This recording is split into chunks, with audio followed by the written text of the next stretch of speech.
At this point, I'm convinced that Earth is spawning new creatures. It's like we living in an update, fool. Because what am I looking at? Is this supposed to be a praying mantis, a scorpion, and a wasp mixed? Nigga, fusion, huh? This ain't Dragon Ball Z. But these three creatures combined, that's what it look like. Tell me I'm tripping. Look at the arms, look at the legs, the body, and then look at the back. And this is not AI, fool. Alright, so there's a theory going around that technology is ran by demons. And I thought this was nonsense at first until I actually dug into it. And then there's also a bunch of ancient buildings that are designed just like our circuit boards and our motherboards. It really does just make you wonder. I just went down this rabbit hole about a missing verse in the Bible. And let me start by crazy. Anytime the government tries to hide something for you or tries to erase some sort of history, you know that it was the truth. What's up, YouTube? Welcome back to my channel. How you guys doing? If you guys are brand new here to the channel, you guys don't know what we do, don't worry. We break down the most scariest and creepiest videos on the net, on the web. Let's do what we do best, seekers. Say it with me, y'all. I know what we do. Seek the truth. I'm going to show you maps that will change your perspective. This map shows the European ancestry rates of the American continent. The darkest red areas have 95 to 100% of European ancestry, and the darkest blue areas have less than 20%. All of the territory that is shown in red here is how much control Japan had on the date of their surrender in World War II. Just in case that wasn't clear. This map shows how many Popeyes locations there are per 100,000 people in every US state. Maine is the lowest with 0.1, and Louisiana is the highest with 3.3. This is a map of the railways in the United States, and this is a map of the railways in Alaska. Most people from Iceland are technically Americans in the sense that the North American plate runs through the middle of Iceland and controls where most of the people live. This map shows the cost per prisoner in the United States by state, and there's a pretty big variety where in Arkansas we're only spending $23,000 per prisoner, yet in Massachusetts it's $307,000 per prisoner. They are using music to control your thoughts and emotions. Can someone please tell me how the hell we've got Listen. this? Marry you and take you home. And Great this? song. Was made for me and you. To this. Drop it on the bitch, make it nasty. And this. I wanna spit, I wanna go, I wanna get, I wanna choke. Yes, don't worry. I can tell you, the people in charge of the world notice that music can strongly influence or even control people's thoughts, feelings, and actions. Yep. They notice that music is peaceful and positive. The people who listen to it are typically peaceful and positive. They decided that people who are peaceful and positive typically aren't the easiest to control, so they had to start changing the music. They based all of the music around degeneracy, stress, and problems. That's all you and hear now. The people who listen to that music are stressed out degenerates with problems. Yep. Let's not forget how they literally changed the frequency of the music to cause even more issues. As wrong as it is, it's actually pretty smart if you want to control the world. If you don't want to be controlled, the best thing you could possibly do is listen to peaceful and positive music. There's a reason they started tuning music to a different frequency. This is one of the ways we are being controlled. Through music, through media. Be careful, y'all. Think They're so? weird. So in the latest trend of collecting dolls, these Labubu dolls are allegedly evil as can be. There's a viral video floating around of a girl who claims that her Labubu doll is evil and left a mark on her neck. As a matter of fact, take a look at this video. So, I had to throw my Labubu away. And that's what I did. Got some motherfucking show. No. Look at that. Look at that mark on the neck. That is not a scratch. My nose are not even that long for a sharp for me to scratch myself. Wow. I took a nap, y'all, like an hour and a half nap right now. And I woke up and I literally looking at myself all day today in the mirror. I was like, oh, period, body tea. And like, that's how I've been all day today. And I was in the restroom right now and I was obviously looking at myself again when I woke up. And I noticed this, like, so that means I was looking at myself all day today. I would have noticed this, like, whatever this is on my neck, right? So the story goes that her brother had come into the room a little bit after 3 a.m. and noticed that a door he left open was completely shut. So the question is, who or what closed that door? Now, If you recall, The Simpsons have made a ton of predictions. True. Take a look at this analogy. The weird part about Simpson analogy is that we all know that a lot of their predictions have come true. And this is not the only video where someone is claiming to have seen weird things happening with these Labubu dolls. There are videos out there where the eyes are changing colors. The dolls are allegedly moving. So why would you buy something that just looks so evil and demonic to collect it? Nobody learns from past trends. Let me know your thoughts in the comments, and as always, I'd love to hear from you. I cannot imagine looking over at a car driving by and seeing this inside. She got like 1,000-yard stare, bro. Y'all see that? There is absolutely no information floating around about this video, and I'll make sure to tag the original creator whose video I saw about it, but who I really want to hear from is whoever took the video, because as they were filming, they captured something extremely creepy as this car drove past them on the road. Now, a lot of people in the comments are saying that these passengers look no longer alive, and that the driver intentionally put masks on their face to seem less suspicious. He's also wearing a mask, possibly to shield his identity. Others were saying that it's possible that the driver is using props to get through the carpool lane, and that maybe he had taped their heads to the headrest to make sure that they stayed upright, but I don't know. While the figures in the backseat don't look so convincing, the way this person's eye looks with her skin sucked in around her neck is straight nightmare fuel, prop or not. Someone else in the comment section said that they actually heard about this man and there's supposedly an urban legend behind all of this. They said that this man supposedly lost both his wife and children and couldn't deal with the grief, so he created these life-size dolls to replace them. And if that's the case, it makes this whole thing more sad than scary. But what do you think? So please tell me y'all heard about this. So apparently the United States and Israel both have been in contact with aliens. And not just like the United States, like the elite of the elite. No, the President of the United States knows, and he has been in communication with them, as well as Benjamin Netanyahu. They have been speaking to them for years now. And they're calling them the Galactic Federation. But the story is that they don't want to reveal themselves yet because they feel like humanity is not ready for them to reveal themselves yet. Now, I'm pretty sure all of you who have eyes to see and ears to hear know the writing on the wall. That these things that they are communicating with are not aliens.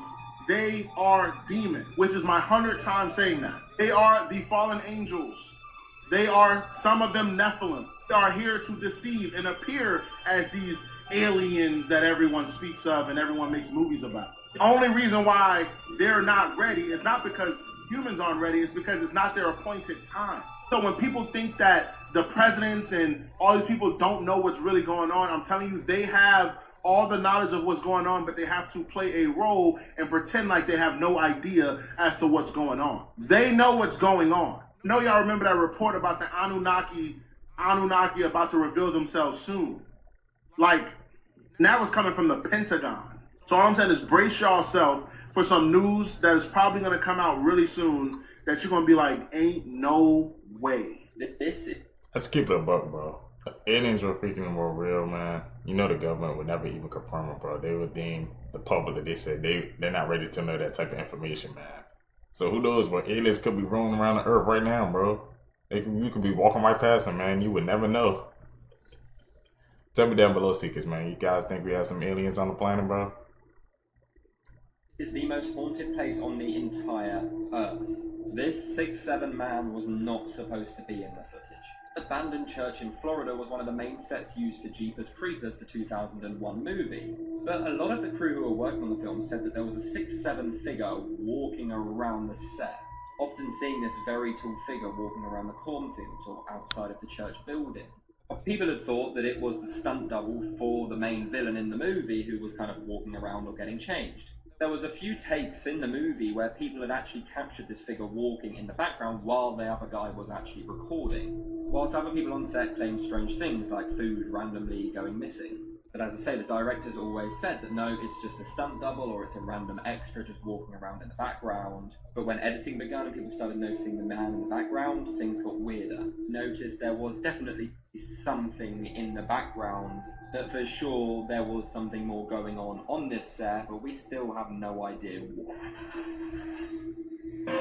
Pussy 6'7". This is where it gets really freaky. I got goosebumps. I'm scared, bro. From Albert Einstein, it says, I'm not sure which weapons the Third World War will be fought, but the Fourth World War, they will fight with sticks and stones. Yeah, I've heard of that. Day one of AI taking over, it was contained to its own server. The AI figured out with like a Roomba vacuum, that's the only thing it could figure out how to connect to. So it put all of its information onto the Roomba computer, and then that allowed it to connect to the Wi-Fi, which allowed it to connect to everyone's phones, everyone's laptops, and then it spread instantly across the whole world. It was in control of 3D printers, of manufacturing things to help build itself, but it was doing it silently with no one knowing because it was just staying under the radar until the one time, it was like 40 days into it, decided, I don't want humans anymore. Dude. It like went into this whole thing to where shut down power plants, it messed with like the Wall Street, like finances, people, just chaos. Developed its own killing drones to survey all of Earth. Like if a human was found, it would kill it. And he's like, obviously this story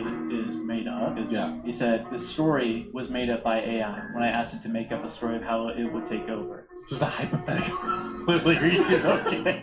Pakistan may have just built the strangest bus in the world. It's known as the triple-decker luxury bus, and they've converted this lower luggage section into first-class cabins, and they've even fitted the units with car doors. Now, not only do these cabins come with couches, a personal TV, Wi-Fi, and a telephone, but also you've got your own personal fridge to help you get through the 10-hour journeys in the intense Pakistani heat. And to be fair, even the lower classes are pretty fancy as well. They have carpeted floors, similar lazy boy chairs, curtains for privacy, and personal TVs as well. Now, not too sure Ferrari's gonna approve of this one, but they even plastered their logo right on the front, just as an added touch of luxury. Bruh, at this point, I'm convinced that Earth is spawning new creatures. It's like we living in an update, fool. Because, what am I looking at? I don't know. Is this supposed to be a praying mantis, a scorpion, and a wasp mixed? Nigga, fusion, huh? This ain't Dragon Ball Z. But these three creatures combined, that's what it look like. Tell me I'm tripping. Look at the arms, look at the legs, the body, and then look at the back. Scorpion. And this is not AI, fool. I don't know what Buddy doing before, and I would have smashed that jump. Yep. ASAP. It's like every month we're discovering some new type of creature, some alien type mutated bug or some shit. And if I had to take a wild guess at where this insect was on the planet, I'll say Australia. The crazy part is, scientists out here saying that this is normal. Normal where? I never seen or heard of this shit. Y'all let me know down below in the comments. Have you seen one of these? Like I always say, I don't know what timeline we in, but I don't like this DLC update, fool. I don't like the timeline we in right now either, bro. And people can't just say it's fake as AI, because then earlier this year, bro, they found like a whole new stick bug, and guess where it was at? Australia, bro. So you can't just say that bug is fake, man. I don't know what that was, like you said, man. They put up like a Dragon Ball fusion type archetype with that, man. Crazy. You gotta be careful out here, bro. Why is Australia always spawning some new freaking creatures, man? Suction cup against the glass of Trump Tower, and it stuck. One after another, he planted them and began climbing using straps as footholds. And when police noticed, they cut into vents to try to stop him. They even dangled on a window washer rig, but they couldn't reach the climber. Crowds watched from the street, cheering as he dodged the police, but when he reached the 21st floor, the window above him was suddenly removed. Police yanked him inside, and when they asked why he did it, he said he just wanted a meeting with Donald Trump.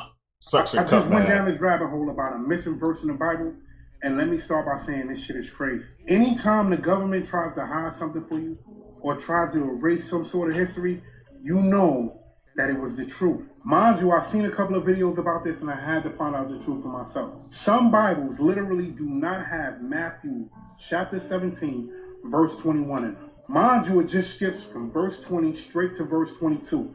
Like that verse never existed. But in some older Bibles, like the King James Version, for example, the verse is right there. So I had to open up my Bible and see for myself. And what I saw was shocking.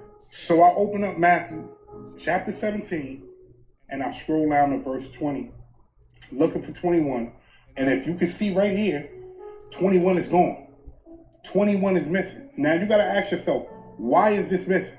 And here's what's weird. Matthew 17:21 is a verse that can be interpreted a couple of different ways. One way you can interpret it is, basically, it's giving you the keys to heal your body. Another way you can interpret it is, it's telling you how to get demons out of your life by praying and fasting. A very specific message. A very powerful message. So why would these people take that out of the Bible? Why that verse right there? So I went down another rabbit hole. And now the official explanation for this, scholars are saying that the oldest manuscripts never included that verse. And later scribes added it for clarity. But logic would tell me that you wouldn't just skip from 20 to 22. So what happened to 21? Okay, cool. Even if all of that's true, why remove it completely? Why erase a verse that people have known for years? Because if you look at what the verse says, it can literally be taken as it's helping you with spiritual warfare, or it's helping you basically stay alive. It's about being disciplined. It's about being focused, fasting, praying, actually fighting back spiritually. So the verse that's telling you how to actually live, how to actually be disciplined, that verse is taken out the Bible. I'm not saying it's a conspiracy, but I'm also not saying it's not. Why would they do something like that? Pay attention. I'm gonna have to check that out, bro. So he said they just skipped over that verse 21 and they just went straight to 22. Man, we saw it for ourselves in his Bible. We went to 20 to 22. And like he said, it was like a healing passage and they just took it out. Why? They don't want people to know how to heal themselves, to be a better person. Interesting. Mandela effect for Pokemon. For Pokemon, okay. Pokemon, please tell me you know this. Okay. So there's a Pokemon that people all remember. It's from the first Gen 2. You cannot forget him. Okay. I just want you to look at this Pokemon and tell me, does he have a tail or not? The Pokemon's name, everybody knows it, is Machop. Does Machop have a tail? No, it doesn't have a tail, right? No. Machop has a tail? Machop has a tail and it's kind of long, bro. Pause. Wait, Machop has a tail though. Wait, apparently. No. He had a tail the whole time. And it's kind of long, yo. Oh. Look, it's long tail. That's what I'm saying. You remember this. No, stop. No, I actually do. I'm not gonna lie. Machoke doesn't have a tail. Yeah, because he grew out of it. He's like, you know when you get circumcised? Like, that's like him getting circumcised. Scientists just discovered an ocean 400 miles underground that contains 3 times more water than all the surface oceans combined. This water is trapped inside blue crystals called ringwoodite, a rare mineral that acts like a sponge under extreme pressure and heat over 2,000 degrees Fahrenheit deep in Earth's mantle.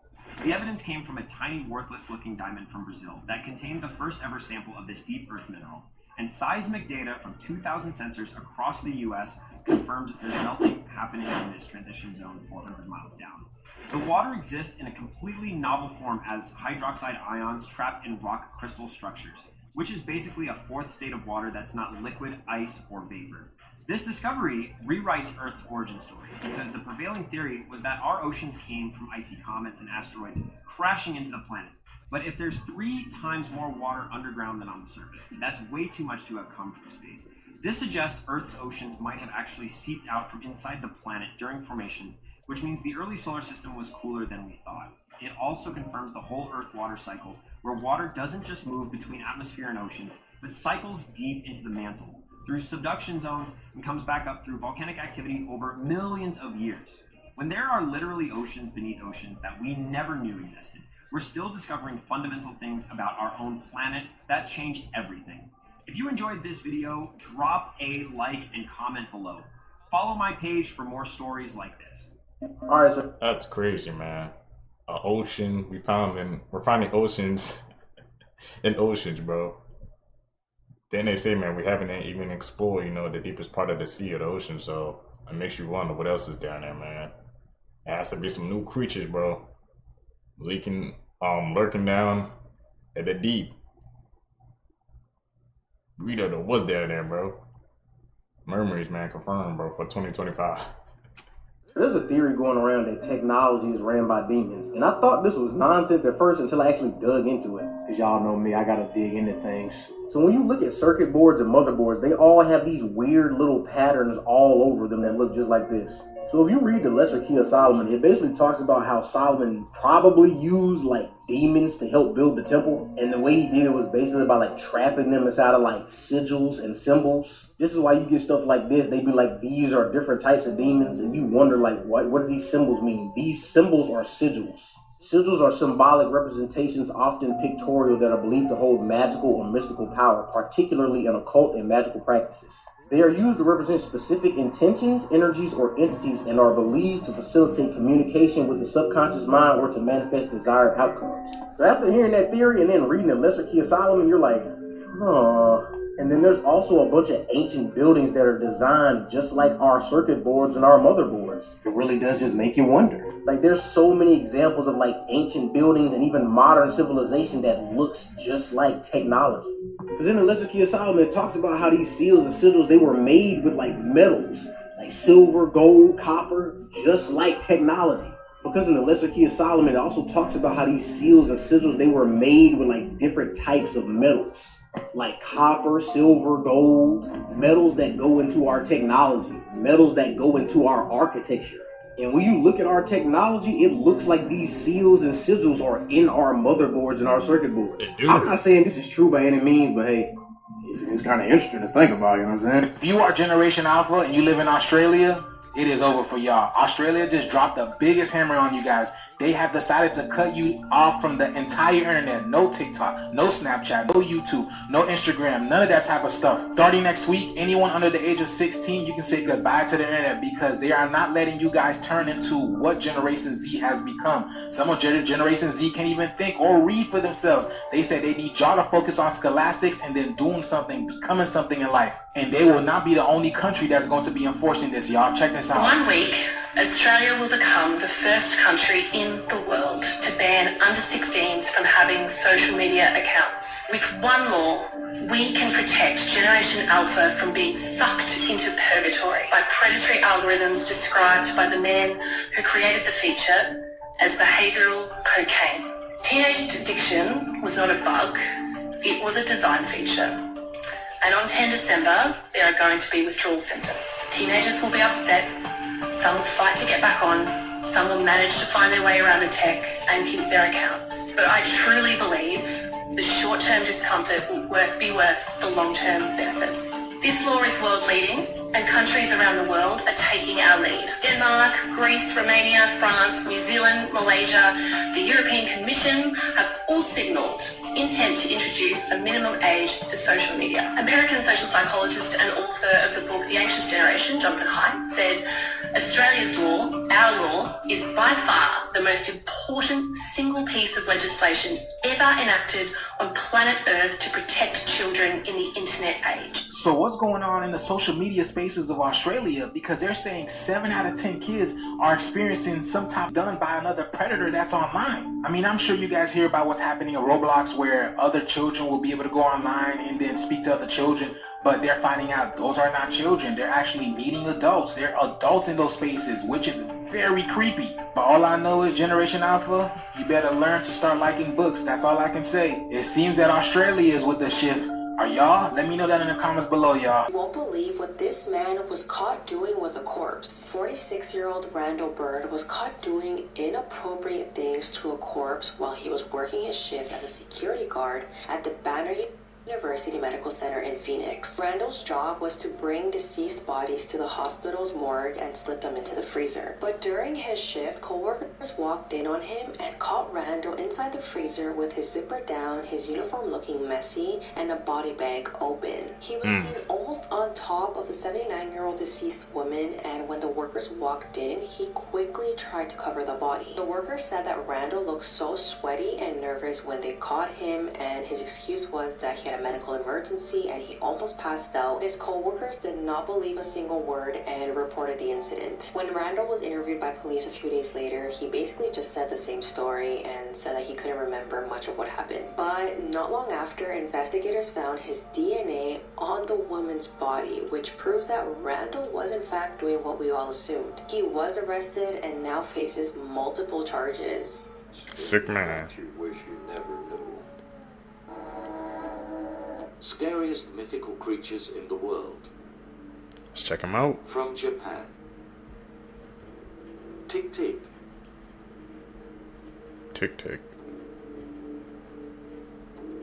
From Puerto Rico. Chupacabra.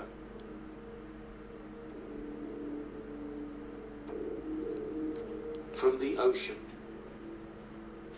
CTHULU. I thought I was gonna say mermaids or sirens.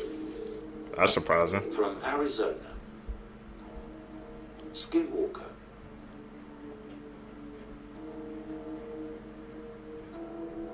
From the ocean. Mermaid.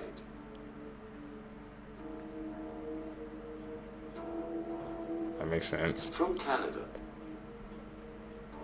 Wendigo.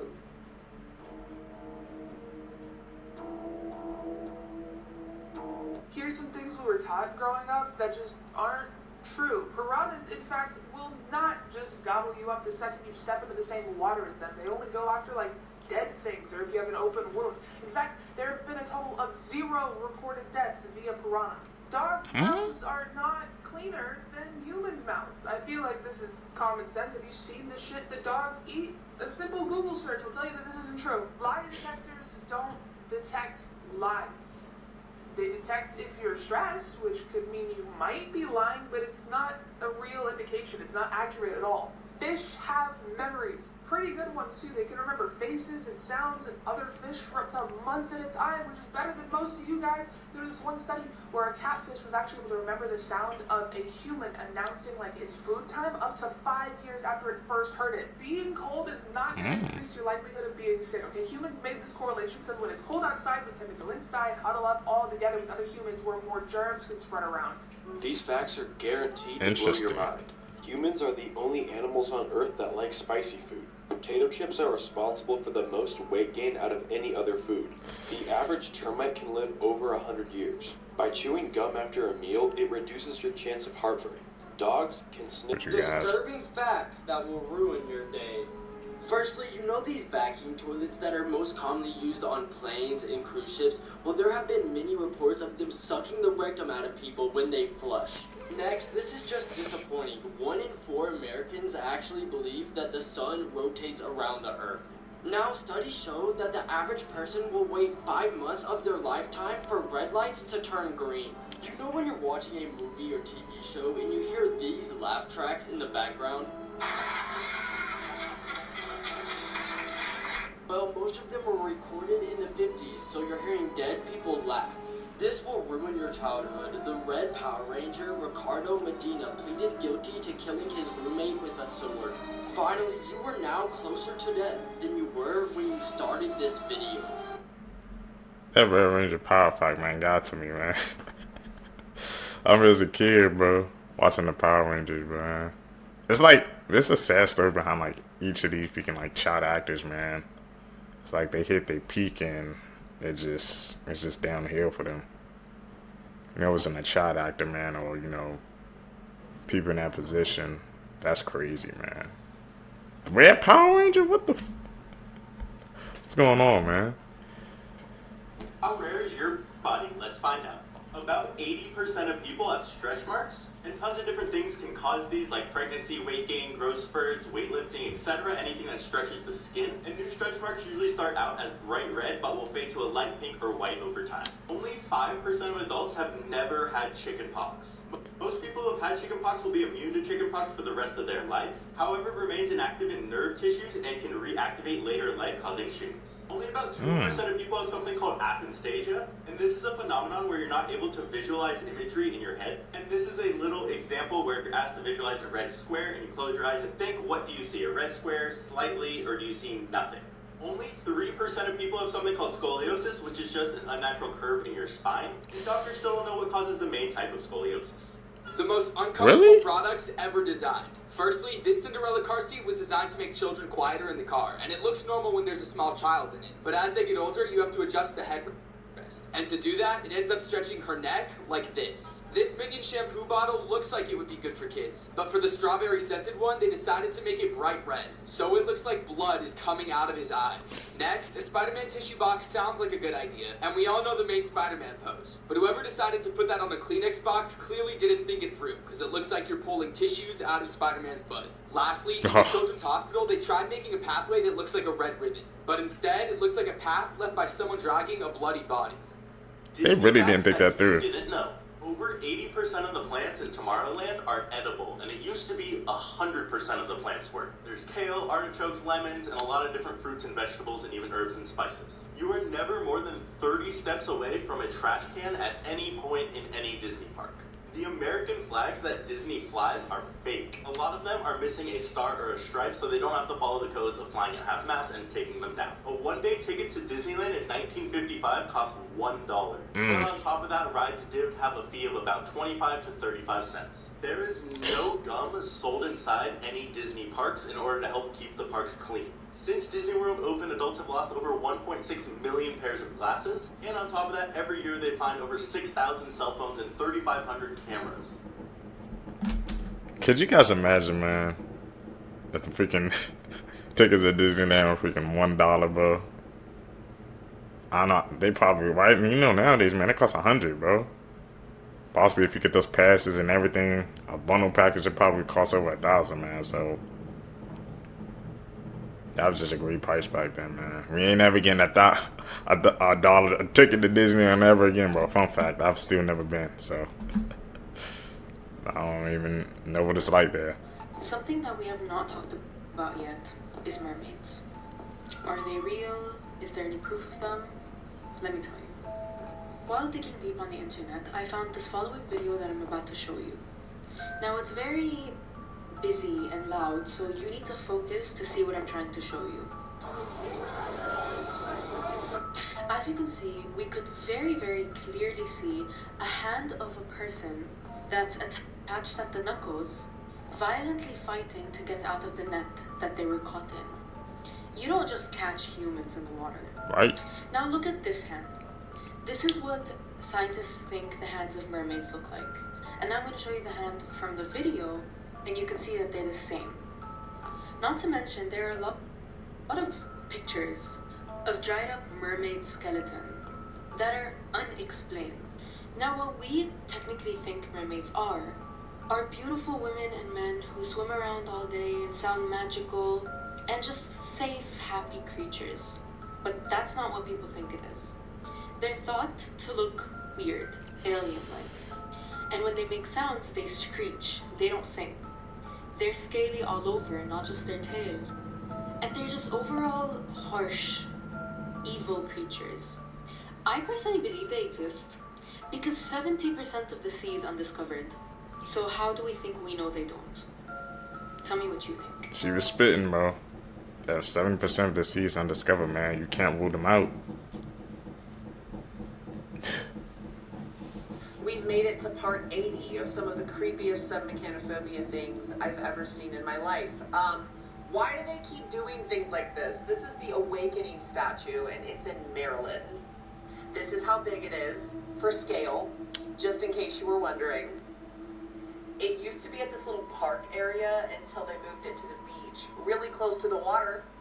You can go down there and touch it and visit with it, but when it floods, because that place is pretty common for flooding, it is completely, almost completely underwater, and it looks like this gigantic giant is sprouting from the earth. No. Dang, for free? But yeah, that's what it looks like where it is now, and the water, whenever the tide gets really high and it floods a little bit, this thing goes from like normal scary to absolutely get me the heck out of here, I hate this. No. That's what it looks like. Would you be able to go anywhere near that thing when it's flooded, or when it's not flooded, or any way that it is? I would not be able to even look at it from far away. I would cry. It is made from aluminum, which makes it a little less scary. I can just look at it like a big soup can. Why is no one talking about Interesting. This creepy backstory? This is La Pascualita. The mannequin has been in the window of this Mexican bridal shop since the 1930s. Now look, mannequins weren't even that detailed. Customers noticed that you could see fingernails, eyebrow hairs, and veins on the mannequin. By the way, we're making a Reese's milkshake. Out of all three of these flavor ice creams, which one has to go? Vanilla, chocolate, or strawberry? Comment down below. I want to see if y'all got good taste or not. Now back to strawberry. The story. Yo, this is where it gets crazy. The owner of the shop had a daughter named Escuela. And in the 1930s, she was going to get married. So, of course, being the owner of a bridal shop, the owner went all out for her daughter, buying her the best dress and setting up everything. Sadly, a scorpion had gotten the daughter's dress, and she sadly didn't survive the sting. People say the exact next day a mannequin appeared at the front of the shop, and she looked strangely similar to the daughter. Even the dress looked similar. Aw, snap. Look at that. Ooh, sweet baby diabetes. They believe the owner did not want to lose her daughter, so she dipped her in wax to preserve her friend. Do you think this is the shop owner's daughter? And make sure to hit that follow, because tomorrow's story is insane compared to this one. Think it is. Scariest matches urban up legends from every US state. This shows some of the most popular urban legends from every single state across the USA. And as you probably guessed, in this series we're going through all of them, from the most normal ones to the really dark, disturbing ones. So let's kick off part 2. Oh, this is creepy. So the legend goes, a long time ago in New York, in a children's hospital. Children would be in this hospital, and at night, obviously, they'd basically just be left alone. The legend was about someone called Cropsy. Cropsy has a hook for a hand and lurks around at night in the children's hospital. He stalked and unalived these people who he found walking in the corridors at night. Apparently, everybody who goes to camp in upstate New York knows about this legend, so let me know if that's true. This is where things get even more disturbing. A documentary was posted which basically confirmed this was real. Convicted killer and kidnapper Andrew Rand. That's him there in the middle, and it was real. A follow button is going to get crazy, and let me know which state you're from. Damn, they confirmed it was real and all that? Facts that People will gotta be blow your careful. mind. Humans are the only animals that enjoy spicy foods. Potato chips cause more weight gain than any other food. It's impossible to hum while you hold your nose. The least interesting day in history was April 11th, 1954. Aldous Huxley and C.S. Lewis died on the same day as JFK. Bigger forks lead you to eat less. The longest living insect is the termite. Chewing gum after a meal reduces heartburn. Dogs can smell cancer. Bees can detect bombs. Follow and comment below which fact blew your mind. Got a bomb detector in bees, bro? Around the world. Using. Today we'll be looking at something called the Yaramayahu of indigenous Australian mythology. The Yaramayahu are described to be small frog-like humanoids that have reddish skin. They sit up in the trees and wait for somebody to walk by. They'll jump down and consume the victim's blood like a vampire, and then after consume the entire victim and go to sleep. They'll then regurgitate the victim and repeat the process of consuming them. Eventually the victim will turn into a Yaramayahu. If you're walking around in Australia, make sure you keep your eyes up on the trees. Okay. Noted when you go in Australia. Let's talk about another one of the most interesting and terrifying Japanese urban legends, Sukima-onna, or the girl in the gap. If you've ever been alone in a room and still felt like something was watching you, it was probably Sukima-onna. This Japanese spirit is said to live between the gaps of physical objects, for example underneath furniture and in between the cracks of open doors, basically anywhere that there's a little bit of space. Some people say this is also a metaphor for her living between two worlds, the human world and the spirit world. It is best to avoid interacting with her if you think that she's hiding in your room, because if you lock eyes with her, she will ask you if you want to play a game of hide and seek, and if you lose the game, she will drag you back down to hell with her. Unfortunately, the only way to get rid of her is to beat her at her own game. Otherwise, you will always feel as if she's watching you for the rest of your life. Precious share copy link, follow for more, and comment what country I should do next. Interesting. You never knew. You have tiny skin mites that come out at night and do the thing on your face. A 10-second kiss on the lips can pass on 80 million bacteria, some unknown to scientists. Good thing you don't have to worry about that. Certain kinds of tumor called teratoma can cause your body to grow teeth and hair around it. When Eskimo babies have colds, their mother sucks the snot out of their nose with their mouth. Yeah, people who stay up at night are more likely to become psychopaths compared to those who sleep early. So please go to sleep now. So if you're a night owl, man, you got that trait, you're gonna be a psycho. We got the night owls and the seekers, man.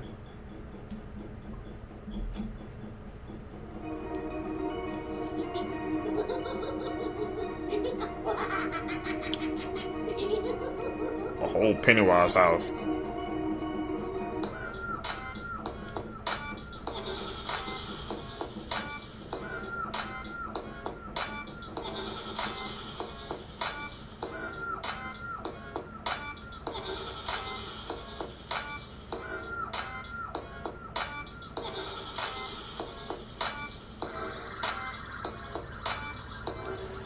I wouldn't stay there. You couldn't pay me enough money to stay there.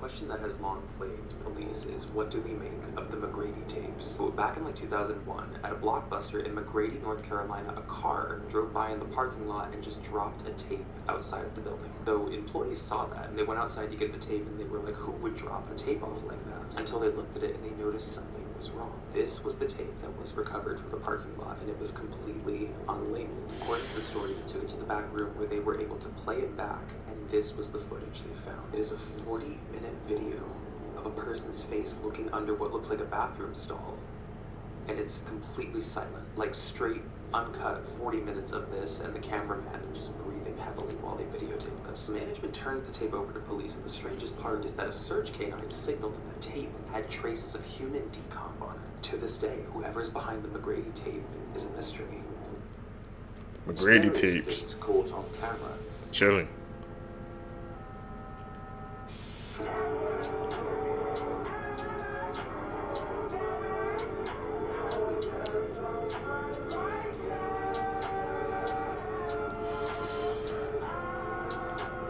What do you think? That's the main question. I think if you guys breathe into your nose and out through your mouth. Do it. Ready?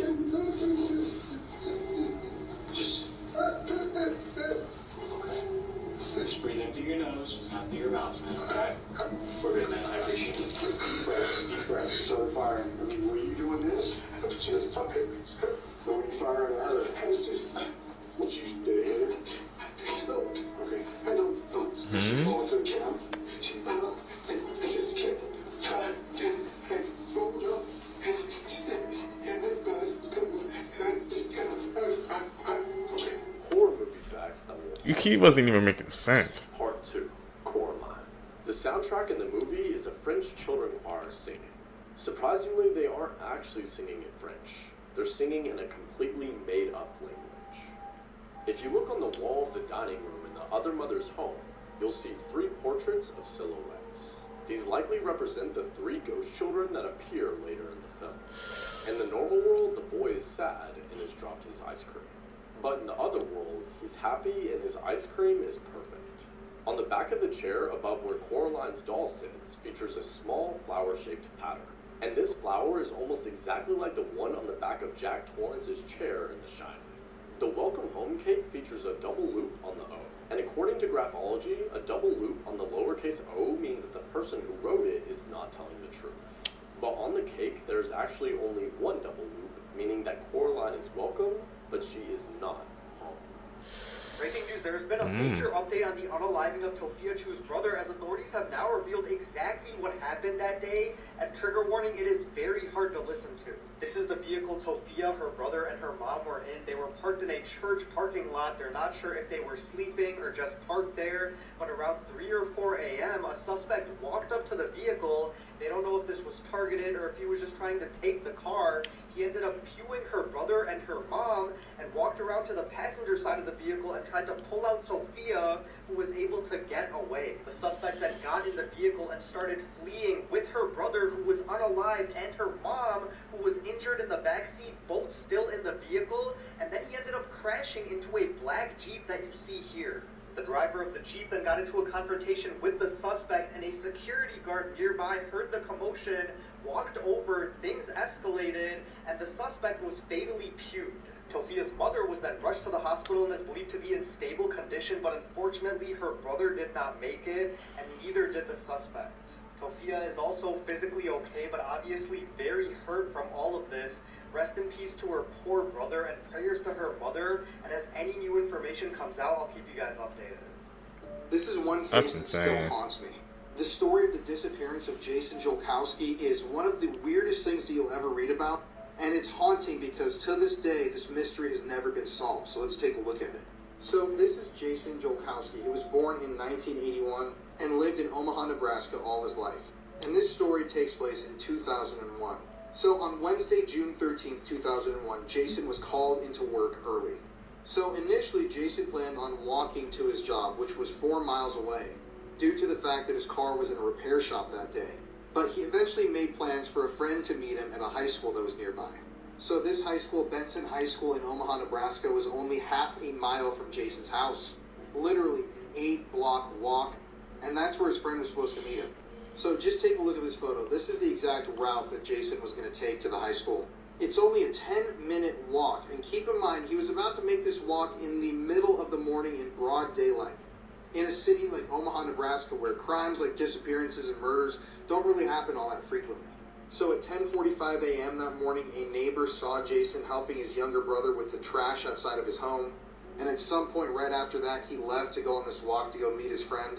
And during this walk, Jason vanished off the face of the earth.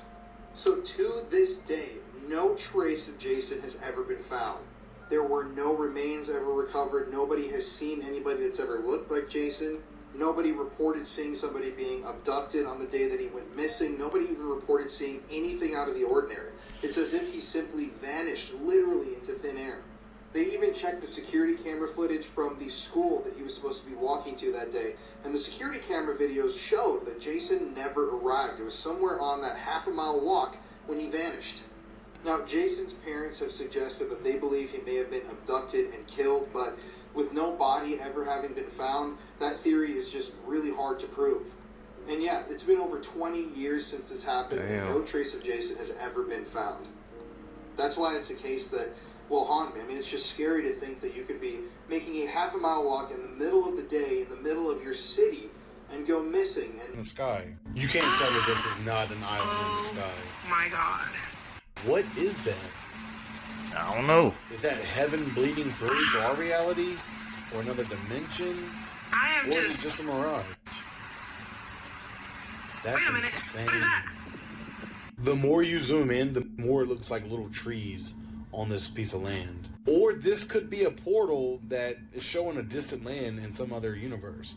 As always, let me know what you think in the comments. Stay weird. Some crazy history you didn't learn in school. At one point, the US was planning to detonate a nuke on the moon just to show off during the space race. Hitler, Stalin, Trotsky, and Tito were all living in Vienna at the same time in 1913, all unaware of what was about to unfold over the following decades. North Korean archaeologists once claimed that they found a real unicorn layer. In 1835, the United States had no national debt, and that lasted for 1 year. There is a Titanic monument in Washington, D.C. that was funded by women for the men who died so that women and children could survive.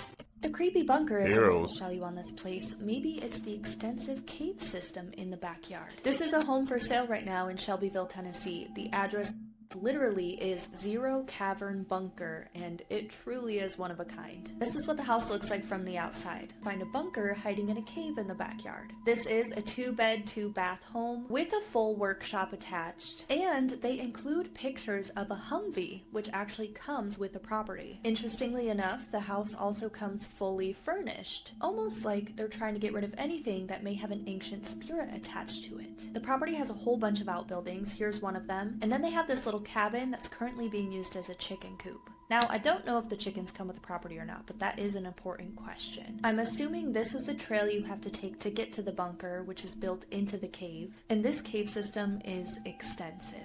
I mean really extensive.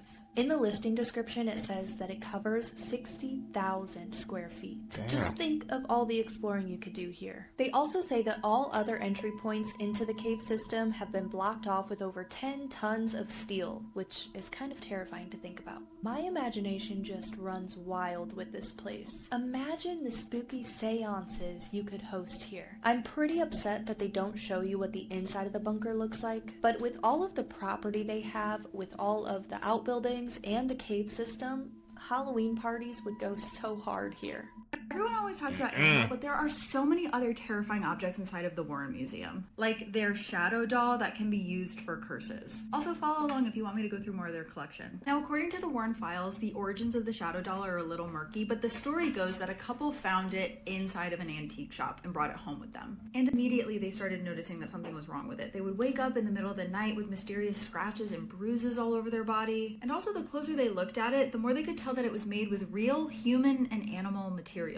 Like you can see here, it has black crow feathers all around its head, but it also has one real human tooth lodged inside of its mouth. They also realized that this doll can be used to perform curses. If you take a picture of it, print out the photo, write someone's name on the back and mail it to them, that is how you do the shadow doll curse. And what this basically does is that person will then start having nightmares about the shadow doll, and when the shadow doll is in your dreams or nightmares, that is how it can kill you. Now, I talked about this doll in this episode that I did over the summer on Annabelle's whole curse tour that she was doing, but this is one of the objects from the Warren Museum that they take on tour, so you can go see this thing out in the wild. But yeah, while everyone's focused on Annabelle, there's other really freaky things that are inside of that museum. Stay away from that. CEO has just made a fatal mistake. So on Thursday night, a very famous Polish tennis player was signing autographs for fans and attempted to give his cap to a young boy in the crowd. That's when a fully grown man snatches it to the disbelief of the boy and then hides it in his partner's bag. And boy, was that a mistake. Because as soon as this clip went viral, the internet didn't just identify the man and then absolutely scorch him online, but they also found that he is a CEO of a paving business, and then they started raining down hellfire in the form of bad reviews. Now, the Polish CEO has since deactivated all of his social media accounts, and according to the tennis player, Camille, the CEO has since attempted to apologize to the boy and his family. And this all actually has a pretty happy ending, because instead of just getting the hat, Camille went out of his way to find the boy and then give him a replacement and even more gifts. So, for any CEOs watching, lay low. This is not your time. Y'all, what the fuck is going on with The Rock, Dwayne Johnson? When you're looking at this picture, the first thing that comes to your mind is like, it's AI, right? Or this man look like a wax figure.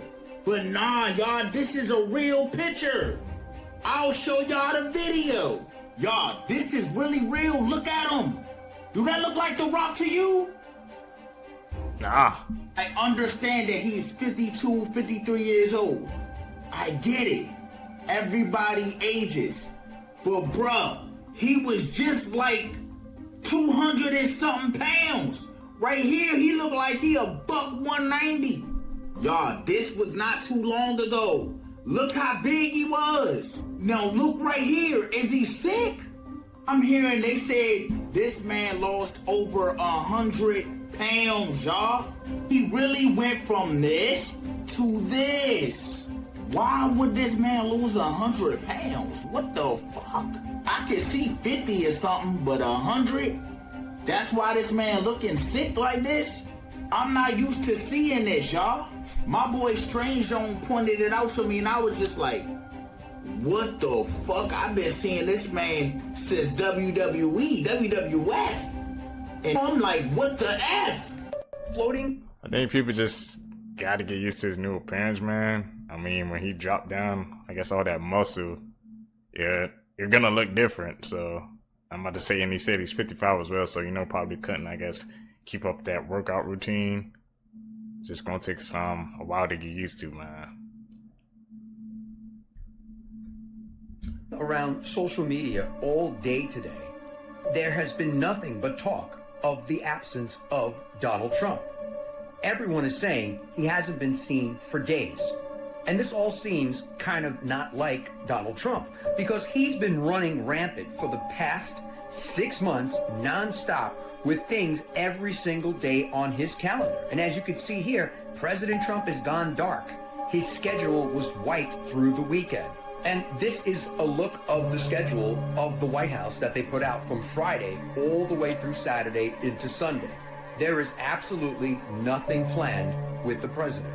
And there is ever-growing speculation being fueled by the J.D. Vance interview that he did when he went on TV, where he claimed that he is ready to take over as president if, God forbid, there's a terrible tragedy with Donald Trump. And a lot is also being made of the fact that Labor Day is coming up on Monday here in the U.S., and there is nothing planned or nothing scheduled with Donald Trump. So I guess my question to you is he just enjoying a 3-day holiday weekend like most are in the U.S.? Or is there more to this? And was this taken out of context, or was just an answer to a question? Let me know your thoughts in the comments, and as always, I'd love to hear from you. Pickpocketers. We're gonna find out soon. New York and play in New York, you gonna stay in New York. So a European pickpocketer thought he was gonna come to New York and start pickpocketing people, and now he missing. My thing is, the last pickpocketing situation just went viral. You see that people in America do not play with pickpocketers. So this very unintelligent pickpocketer apparently pickpocketed the wrong person. They're saying that police went to his room, hotel room that is. He had items that he stole from everybody, but he's not there. For one, you already know the cops not rocking with you. Number two, you probably got your ass beat. And worse, if you didn't get your ass beat, you in one of these rivers over here. And I'm gonna say this again, just like I said last time. I don't think people from other countries understand how Americans get down. We do not play that pickpocketing shit. You will get your ass beat. And then we're in New York. You did this shit in New York. The melting pot of melting pots, where anybody and everybody is walking around with an attitude. And you say, you know what? I'm gonna steal something today.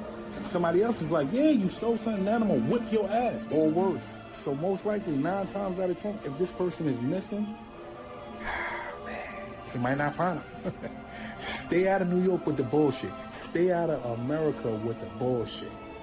For real. You're at Walmart. Take heed to his words. No, Don't get me started. Listen to this. Okay, so he knows. You're about to convert me into a non-Walmart person, and I've been Walmart ride or die for my whole life. Yeah, dude. Okay, so Walmart really put in the muscle to make all these self-checkouts, you know? So firing a ton of staff and stuff. Saving so much money. Yeah. The whole idea is, right, is like you're going to save a lot of money because you don't have to hire staff. It's just self-checkout. They lost amounts of money. Record amounts of money. In theft? Yes. Yeah. Like, it was like last quarter was like 300 million or something. Damn. Probably even more than that. But now they're coming out with, it's called Walmart Plus. So basically, you pay $98 a year in order to be able to use the self-checkout. They think they're Amazon. Like, what do they do? That's not is gonna work. going on? We're paying you to work for you? Yeah. That makes no sense. Dumbest thing I've ever heard in my life. So like, here's an idea, because they can't just like get rid of it. The investment they've put in it. The investment, but also like getting more staffing and that's where the future's going. Like, they're not going backward. No, Michael Jordan. Who is paying $98 a year to use the self-checkout in Walmart? That's crazy. I haven't even seen that yet. Hopefully it never comes to my area, man, but $98 a year, man, to use self-checkout like you said. They think they Amazon, bro. No. They tried to take the shortcut, man, fire their staff. Look what happened. I I don't know if that was Karma trying to balance them out or what. He has a superstition. About what? When he used to play, all of those years where he was dominating, he would wear his North Carolina shorts under his Chicago uniform. Yeah. And I didn't even take it in. They put that in Space Jam too. Oh, He's there's like, like a I hate hidden- my shorts. Someone's gonna have to go to my... His college basketball shorts on underneath his uniform. Yeah. Because he had like a thing that he would play really well. The tie, 18. Michael Jordan, 14 seconds. Who's the GOAT to y'all? Jordan or LeBron? See, cause I need to know.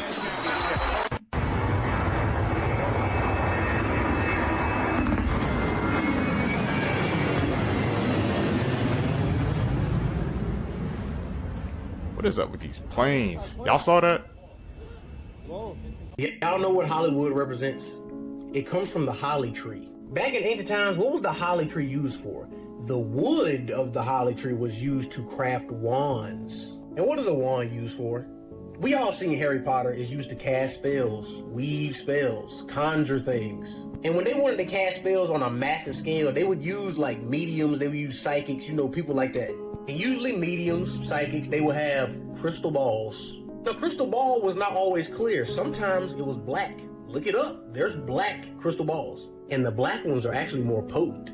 Keep that in mind. But fast forward to nowadays, and we all have these black reflective screens in our hands. These black reflective screens in our houses. And we use the black reflective screens in our houses to watch channels. Back in the day when they used to cast spells, they were channeling them to people. And we also have TV stations where we're watching broadcasting. And they're called TVs, televisions. So they're telling you a vision like a crystal ball. But they also tell lies to your vision because not everything you see on these motherfuckers is real. When you peep the English language, this shit kind of wild. See, when you be studying too much stuff, you really don't look at life the same anymore. Not even trying to hide it anymore. Crazy. Giving out these awards, this guy named Noel McDonald came out on the stage and literally started exposing truth in plain sight, while the crowd started laughing uncomfortably like he's just joking. Check this out. Who has something very important to say. My name is Johnny Two Feathers. While you enjoy tonight's show, I want you to think about something. The spot where you're sitting, every square foot of ground in this country was stolen from my ancestors. And after you stole it, you them. There's nothing funny about the extermination of a people. This is where the audience just kept laughing and he kept going on exposing truth before having to go off stage. The theater stinks of blood, all I have to say. Two feathers, everybody. Johnny, two feathers. Give him a wave, Johnny. Johnny, you know how to wave? All right. Well, Johnny, two feathers. So do you think this was just a comedy thing or telling us the truth in plain sight? You ever ask yourself, why do people love McDonald's, KFC, Burger King, Wendy's, Arby's, Chick-fil-A? What if I told you that these corporations is using witchcraft in their food to keep you hooked? Yes, it's a reason why so many people are lined up every day eating from these corporations. It's not just the color yellow, the color red, but that's important, but it's really witchcraft. Everything is dealing with our blood. You do know that some woman uses their menstrual cycles in people's food to put curses on them. I done heard so many stories of women putting their menstrual cycles inside of men's spaghetti sauce. But it's not just about this. When you kill these animals, that is a blood sacrifice. When we eat these animals, that is a blood sacrifice. The animal sacrifice is another form of using period blood. But this story is about to get a little deep.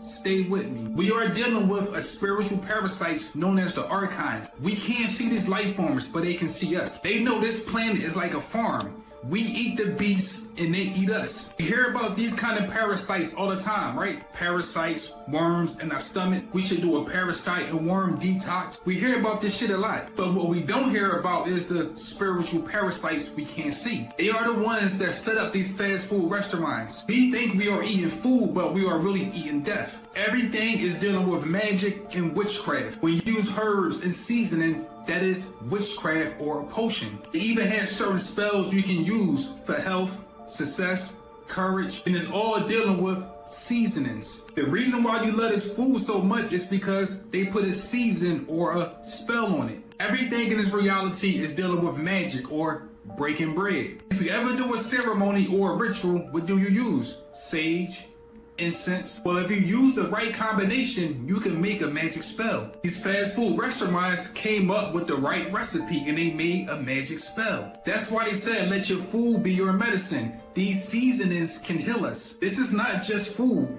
It's really, really medicine. Just how the planet have 4 seasons to make seasons for us. But the archons is really tricky. Everything is dealing with symbols. If we eat the wrong food, it gives us parasites. If we eat low vibrational food, the spiritual parasites can kill us. That's why they gave us a fork. That's why they gave the devil a fork. They're trying to tell us that the food we eating is going to kill us. It's always good to eat a home cooked meal. You want your food to be made out of love. Our ancestors tried to warn us. That's why they said when you eat, say a prayer to cleanse your food, to be thankful and cleanse it. Our energy is connected to our intentions. So if we have good intentions, our food can be healed. But when you go and buy fast food, think about all the people that's fucking mad that they gotta make this food. That energy is going into... So I guess this is the real reason why they call it Tucson, Arizona, because 2 suns would have to be doing this because that first sun, that yellow sun, was not as powerful. The earth is literally screaming for thirst, y'all. And it's crazy how the dichotomy of, right, we have all these cities flooding, right, these rivers swelling up, the oceans are doing the most, but the desert is staying dry. So you guys know they can't build without water, right? And because of this, this has halted the production of a whole bunch of new homes in Arizona, y'all. Check, and it's causing people's bills to spike as well. Phoenix, Arizona is banning the construction of new homes because they're running out of water. But they're not saying why the water is running out. Factory farms. This is a picture of Lake Mead, which provides water for 20 million people. It's the single largest water reservoir in the nation. Or I should say, it used to be. This is Lake Mead today. The Colorado River, which feeds into Lake Mead, is going completely dry. But it's not ordinary people who are using the water. A recent study found that there's one polluter that uses 5 times the water of all the residential homes in the area. Factory farming. Worse yet, even as ordinary citizens are seeing their water bills skyrocket, factory farms are being subsidized, including a $1 billion deal by the federal government last week. So maybe it's not just ICE that's arresting these construction workers, that's halting all this construction work. Y'all see Mother Nature is fighting back as well. But yeah, y'all, 2 suns, y'all. The shift is here. Let me know what you guys think about this video. Let's continue to get it. Peace in. People are getting microchip implants. A Wisconsin company called 3 Square Mart has been doing it for a while, and now it's happening in Sweden. People in Sweden putting implants, microchips, right, into them. We've seen something like this here. There's a company that in Wisconsin, right, so they could get stuff out of the vending machine with these microchips. So what's happening in Sweden? So basically, in Sweden, over the past couple of years, several thousand people have had these little rice grain-sized microchips put into their hands, which contain information that they can use to, say, check into the gym or get into the office or pay for train tickets, right? So on the one hand, everyone can appreciate that that's convenient, right? How many times have you been looking for your key fob at the gym or can't remember your password for something? But I think the bigger question here is, look, as the human body itself becomes a technological platform, right, there are big questions we need to consider about what kind of information is put out about us, from us, quite literally, and also further down the line, what kind of access do other people or platforms have to that information that is inside us, right? This is a biotech question, this kind of blurring of the lines between the human body and tech. I mean, it's one thing if you're holding your smartphone and it's sort of emitting data about you. It's another thing if your own hand is doing the same thing. Stick the truth. She stabbed her boyfriend in the eye with needles because he was looking at other women. So this happened in Florida, where 44-year-old Sandra Jimenez lost it after her and her boyfriend of 8 years were arguing about him looking at other women. But on this specific Saturday night, when the couple arrived home, Sandra attacked him when he went to lay down. She allegedly jumped on top of him with 2 syringes in her hand and jabbed him in the eye. And apparently these needles were meant to vaccinate their dogs against rabies. Sandra was then found sleeping in her car and was arrested and charged with felony aggravated battery. Can we start normalizing breaking up with her partners instead of trying to kill them? Dangerous stories kids used to play with every day in the past. In the 1950s, kids could buy a science kit that came with actual radioactive uranium. While marketed for educational purposes, it exposed children to radiation, making it one of the most dangerous toys ever sold. This toy let kids make rubber bugs by heating liquid put plastic in a mini oven that reached 390 degrees Fahrenheit. Many children suffered severe burns, and fumes were later found to be unsafe. Lawn darts were a popular outdoor game, but they had sharp metal tips that could pierce the skull. Tragically, several children were seriously injured, and after multiple deaths, they were finally banned in 1988. This 1996 doll could eat plastic snacks, but it couldn't tell the difference between food and fingers with no off switch. It led to scary accidents where kids' fingers and hair got stuck in its powerful jaws. This is everything we know about the David situation compiled into one video. So the music video for his song Romantic Homicide was posted on the birthday of the girl that was found in his car. Which, speaking of that girl and his music videos, he has used a girl in his videos that looks suspiciously similar to the girl that was found in his car. David also has a leaked song called Celeste where he talks about being obsessed with a girl called Celeste. The girl found in David's Tesla was named, you guessed it, Celeste. There are also different photos that are released of David in person with this Celeste girl, you know, the one that was found in his car. The mom of the Celeste girl said that she was dating a guy named David before she went missing. David and the girl that was found in his car both share a matching tattoo on the same finger. There are also pictures coming out allegedly showing David paying people off to not talk about the fact that he is into younger girls. There's also the fact that the lyrics of Romantic Homicide, one of his most popular songs, kind of eerily mirror the situation that he's in now. Now, the only defense that David really had that he didn't do this was the fact that he's on tour, but the more evidence that comes out, the more that alibi kind of falls apart. That whole situation is insane, man, with so many twists and turns. People knowing what's going on, he's paying them off. That's just sad.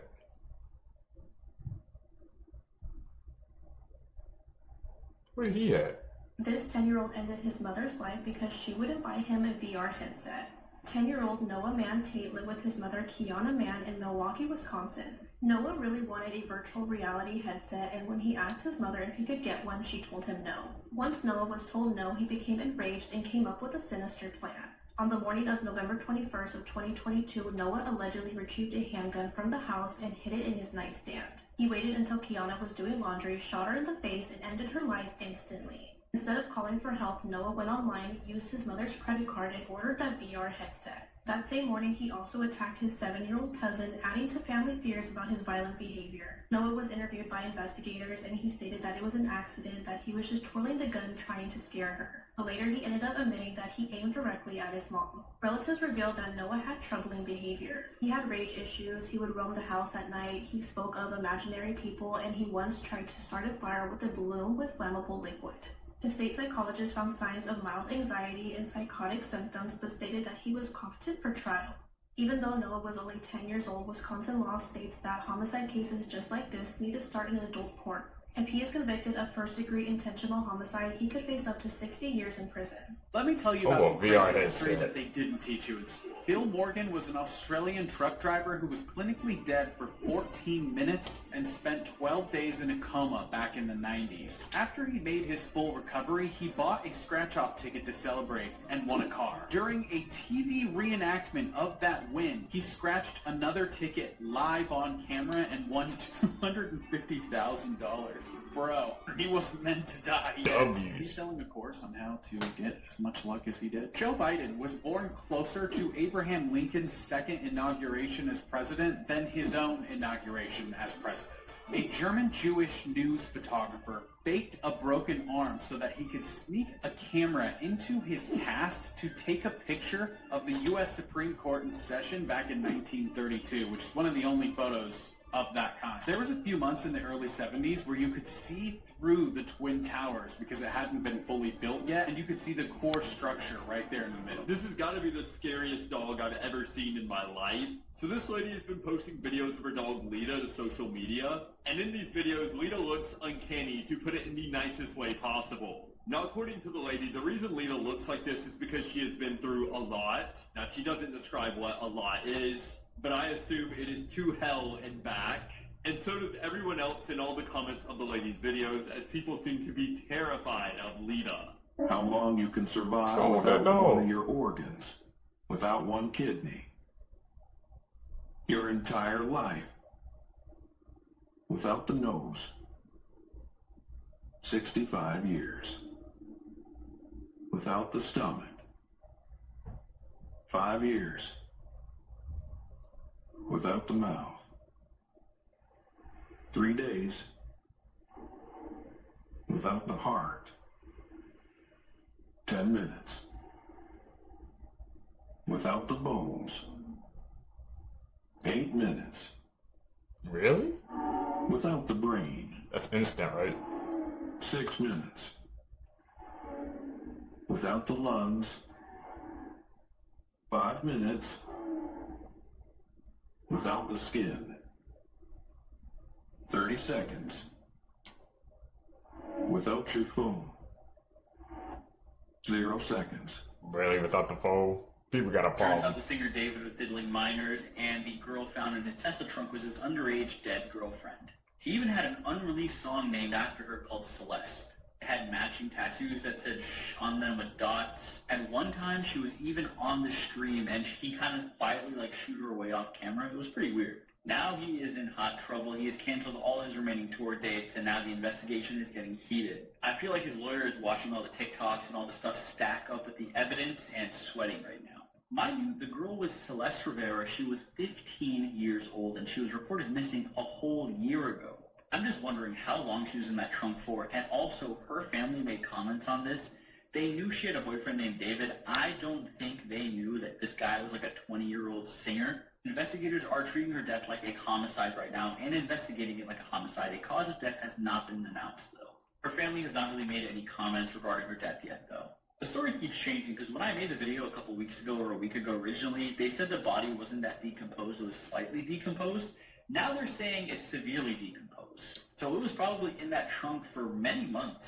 People are also saying that he released a song every single year on her birthday, and it is very odd with that unreleased song titled after her first name. Listen, if all these findings are just coincidental, that would be absolutely insane in his case. His sponsors have been dropping him like flies after the body was found, and people are starting to connect the dots. What is going on with, like, everyone these days? Like, why is everyone diddling minors, dude? Also, I mean, the Epstein files, they haven't even released that yet. But, I mean, I'll keep you guys updated as this unfolds. This seems like it's going to be a huge case right now. I am actually very eager to see what they find next. Let me know your thoughts in the comments. This 95-year-old just beat her roommate to death in the nursing home. She is not a sweet old lady. This happened at a nursing home in Brooklyn, New York, so apparently her roommate actually died by blunt force trauma. She literally smashed her head. On September 14th, that's when they found her dead. She was laying in bed with blood all over the place and gash marks and lacerations all over her head and neck. 95-year-old is being charged with second-degree murder and fourth-degree possession of a weapon. Also, they found the 95-year-old with a bloody hospital gown on, and she just had blood all over herself on her hands, legs, and everything, and she was washing herself off in a sink. So what weapon did this lady have? So she literally took the leg parts off of a wheelchair and beat this lady to death while she was in bed. It's the part that you rest your foot on in the wheelchair. That was covered in blood when they found it. News articles have been trying to reach out to this lady's lawyer, but the lawyer has not gotten back to anybody yet. I just want to know why exactly she killed the roommate. Like, what is going on? You're 95 years old and you're committing murder. Is this her first time? Is the plot deeper than this? We'll see. But seriously, like, your nursing home roommate, you just beat her to death with a wheelchair, like, foot stand? That's weird. Let me know your thoughts about the story, guys. Why? She was 95 years old and she did that? That doesn't even sound believable. Young or old, it don't matter. People doing things like that.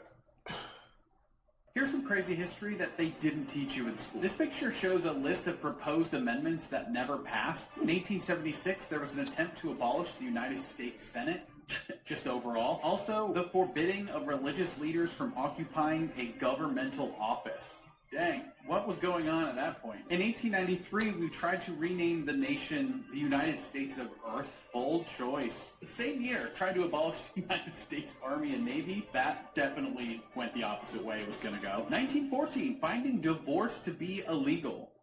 Why are we attempting all this stuff? Anyone who votes for yes to go to war in a national vote has to register as a volunteer for service in the Army. Wow. An attempt to limit personal wealth to $1 million. Interesting that it was in 1933 with the Great Depression. Probably somewhat popular today. Except maybe $1 billion is the number now instead of $1 million.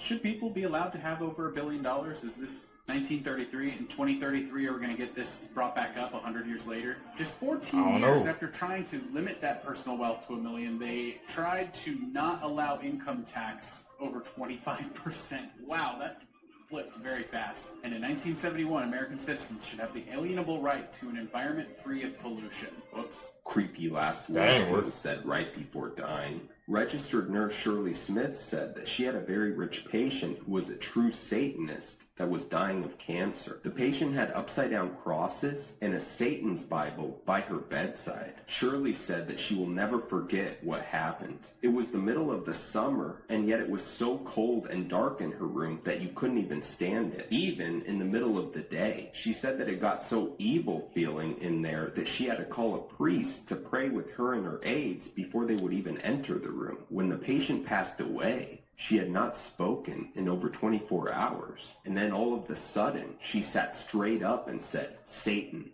take me." And then she fell back on the bed. Shirley said that after she passed, the room got bright and extremely warm. Shockingly, when they moved the patient's body, they had to get rid of the mattress because where her body had been, it looked burnt. And the most horrible smell was emanating from the mattress cover. Needless to say, Shirley went to confession immediately because she did not want an evil spirit around her. A nurse said that one of her patients had a serious recurrence and had to be admitted. Over the course of several nights, he had become quite upset during rounds. He kept asking for his wallet, saying that he had to pay the ferryman. The medical student on rotation in the department took a quarter out of his pocket and put it in the patient's hand. The patient then dropped the coin into the cup on his bedstand and calmed down. Later that night, he passed away quietly. The nurse asked what happened. The medical student, who remembered his Greek mythology, said that the patient had to pay Charon, the ferryman, to be taken across the river Styx. A nurse said that he was doing rounds at a hospital. There was one two-patient room, and one of the patients was a very loud and confused woman who could be quite a handful. On this particular night, she had a roommate who had passed away shortly before the nurse entered the room. She was DNR, so there was no code blue. When he entered the room, he noticed that the elderly lady, who was usually very loud and confused, was sitting quietly with her hands crossed neatly upon her lap. Something was different, and there was this look of serenity on her face. She asked him in a voice that seemed much younger and clearer than before, "Did you see them, young man? They're so beautiful." He said, "No, ma'am, there's no one else here." She said, "They're right next to you, talking to Mrs. Banneker. The angels. They're so beautiful." He said that he instantly felt every hair of his body stand up, and an electric tingle course up and down his spine. "They're not here for me this time," she said sadly. Who are they here for then? I would get chills too, she said, but if I heard what she had saw.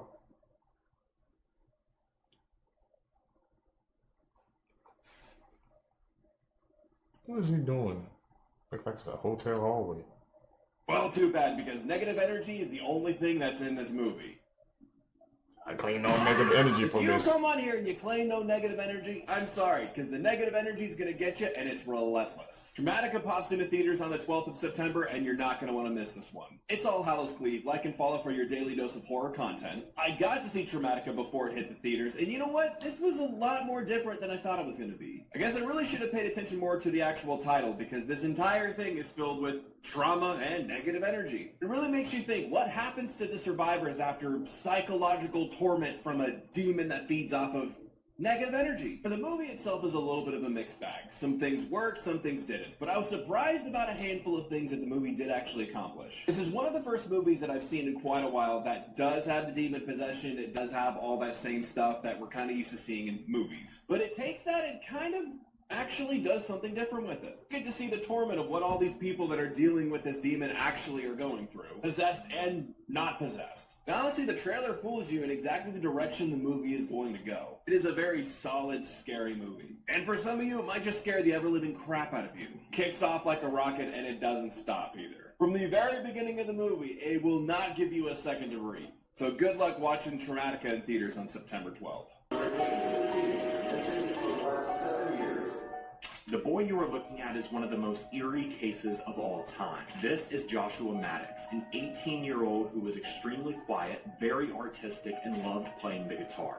On May 8, 2008, Joshua told his sister that he was going to leave the house and go and take a walk. Joshua's family waited for him to return, but Joshua never came home. His family called the police, and the police created missing posters, put his name in the newspaper, and even searched the police database, but nothing was ever found on Joshua. Then 7 years later, a cabin found less than a mile from Joshua's home was set to be demolished where they found something unusual in the chimney. Inside of this chimney was a body found in a fetal position crammed inside. The remains were so decomposed that it took DNA testing to confirm that this was in fact Joshua. Authorities claim that this was just an accident and Joshua took all of his clothes off and tried to get inside of this chimney to stay warm. But the thing that gets odd about this is Joshua's clothes were found next to him in a neatly folded position. Even creepier than that, a heavy metal grate was installed outside of the chimney, but it was installed from the inside. As far as for the person who owned the property, allegedly a man named Andy owned it who was mentally unstable and had extremely violent tendencies. And after Joshua was reported missing, Andy just kind of took off. Despite all of this, the death was ruled accidental, but people to this day claim there had to have been some sort of foul play.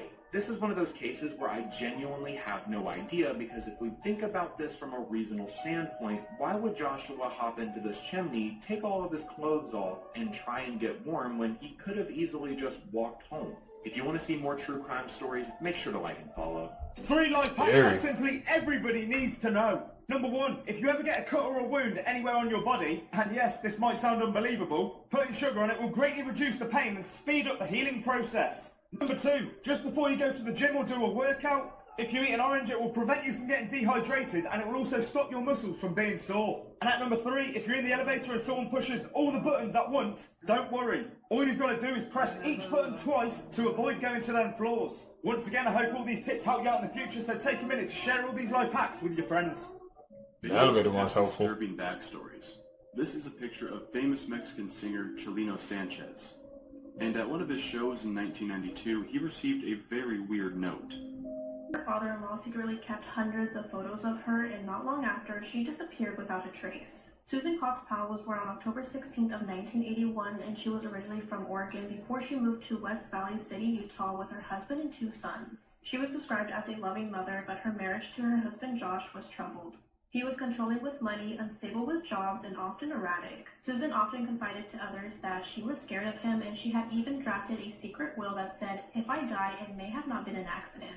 On December 6th of 2009, the family attended church, and she called a friend that evening. That would be the last time that anyone heard from her, and by December 7th, she was missing. When Josh spoke to police, he told them a bizarre story about how he took their sons camping in freezing weather after midnight, and Susan just stayed home. Inside of the home, police found 2 box fans blowing on wet carpet. They also found Susan's purse, phone, and keys left behind. But nothing about Josh's story made any sense. Their youngest son, Charlie, later told investigators, "Mommy went camping with us, but she didn't come back." Even friends had reported that Susan was talking about leaving her husband, and investigators believe that there was probably an argument that night. The case quickly shifted, and Josh was a prime suspect. As detectives were digging deeper, they uncovered another disturbing figure, Josh's father, Stephen Powell.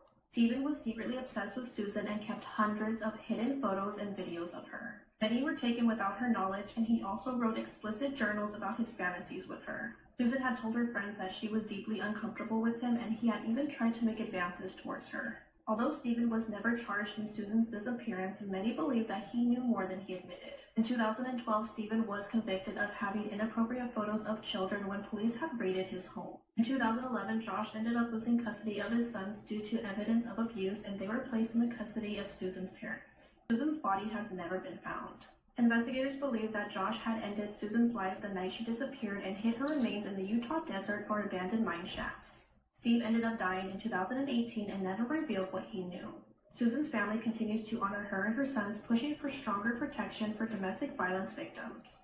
So you've probably heard of the 27 Club, but you probably haven't heard of the real-life curse behind it. What if I told you that the first person who joined the 27 Club made a deal with the devil? And I only know about all this because of all the research I had to do for this week's episode on scary legends from the South. So Robert Johnson was one of the best blues musicians in the world when he was poisoned at just 27 years old. And though his death was shocking to many, a lot of people said that it was because the devil was coming to collect on a deal they had made. So the legend goes that after Robert's wife died during childbirth, he went to a crossroads in the area where it was rumored the devil liked to hang out.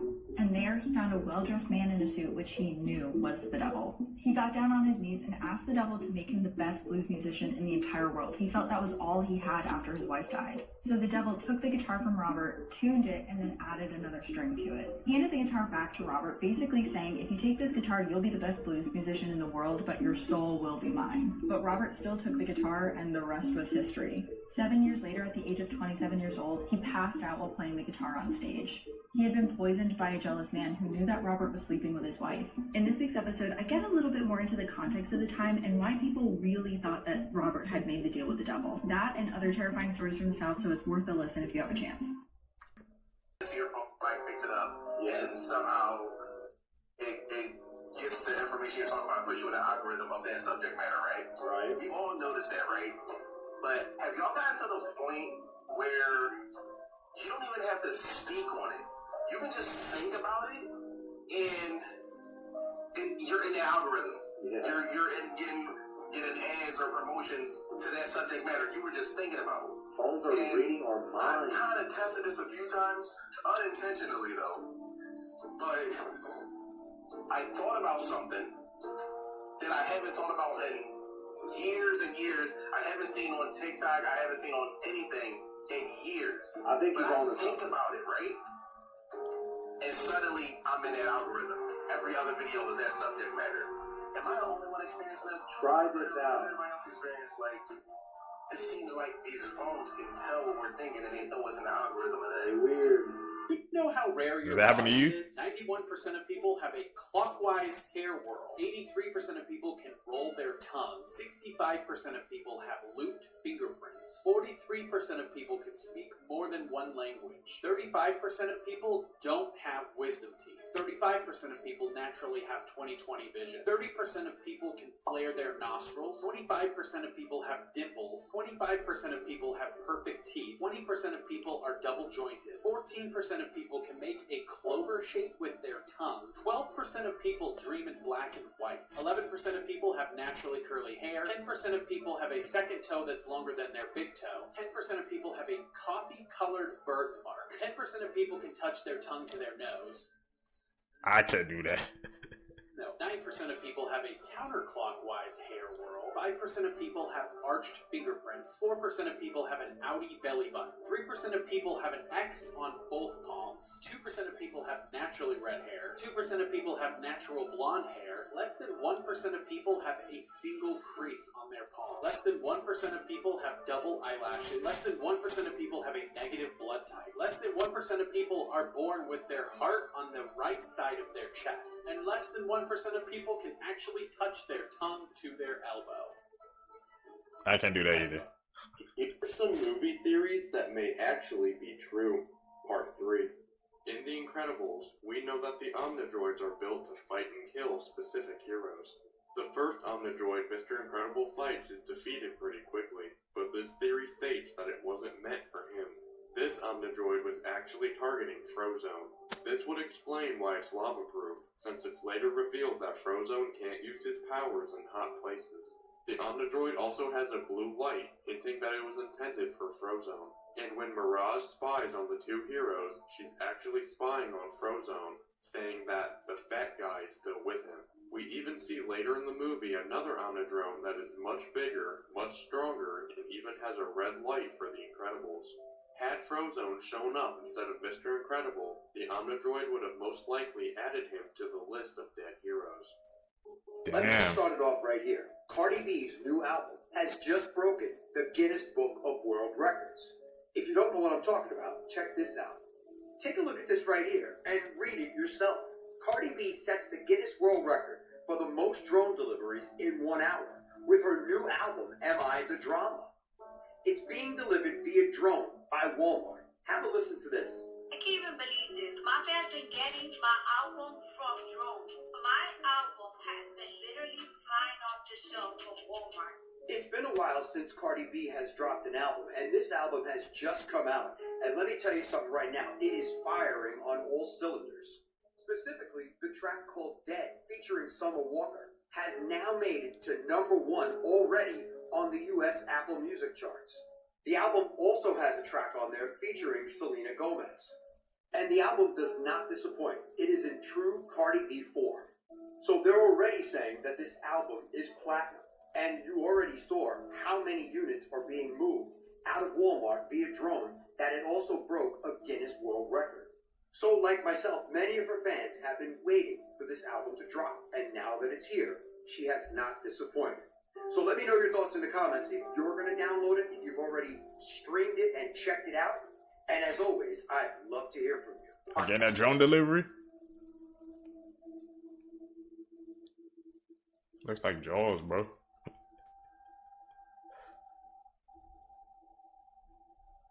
I don't know about you, but when I saw that the other day when my friend sent it to me, my soul almost left my body and I almost pooped my entire soul out. So yeah, if you can't tell what it is a massive Megalodon animatronic, and like you can see the springs that it's on. Granted, it's not submerged in water, but the fact that it has like that rainfall coming down around it, it's still wet. And I'm still scared of wet things. It's made by a company called Horror Props, and it is in North Carolina at a haunted attraction called the Woods of Terror. I bet this is so much scarier at night. Could you imagine going through this and seeing this with just like barely that green light, I assume is the only thing on it, and just coming up on this and seeing this? Could you imagine? Does this scare you, or am I alone on this one? Because it's not fully submerged, but it is still freaking terrifying. Please let me know.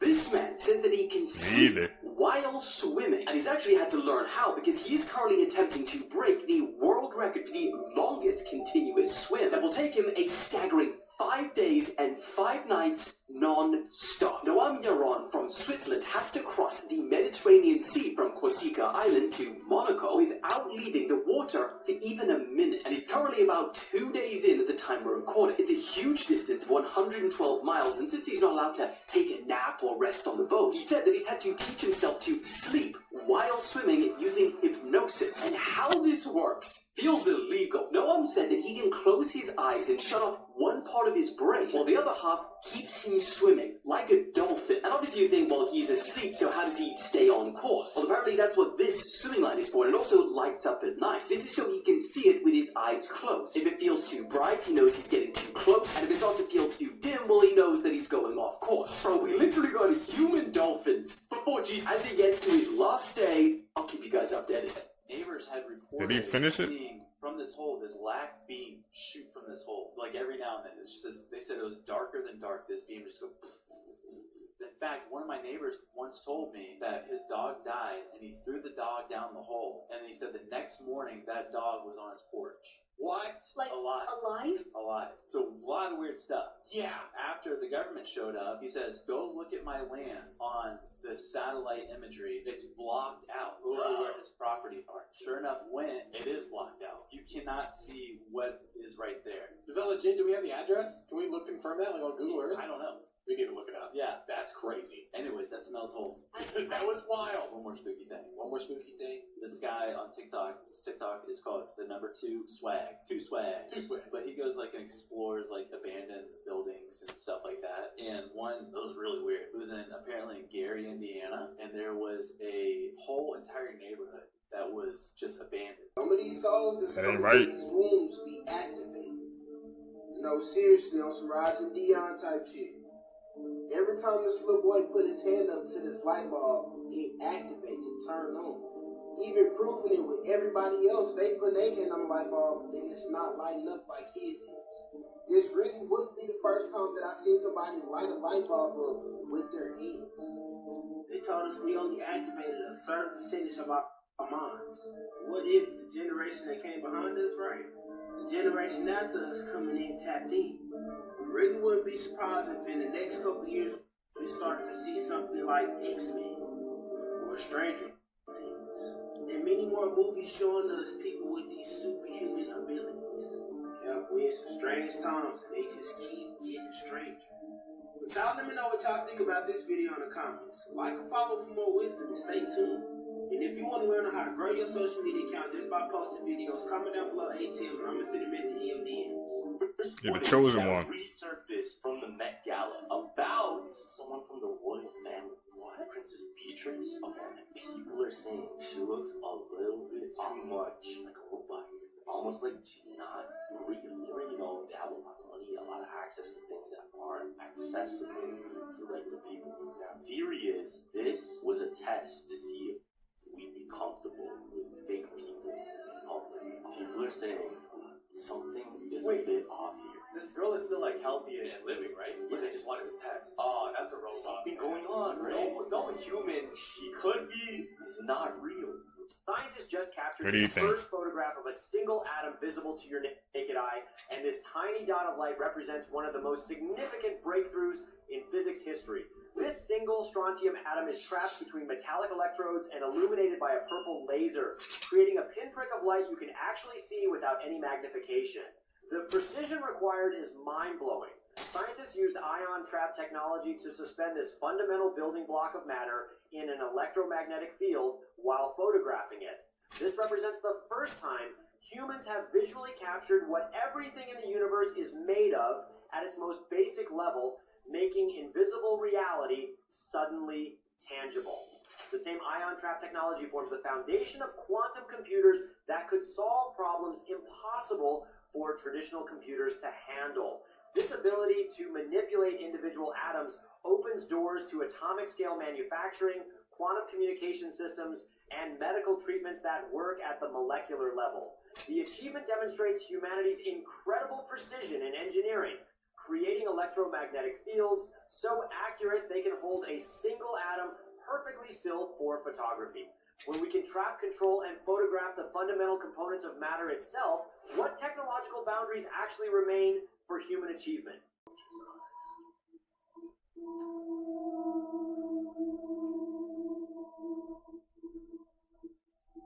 It's like as soon as you lock on with him, it's following you.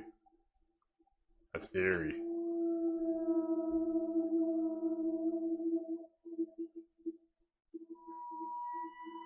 Disney stars who hated each other in real life.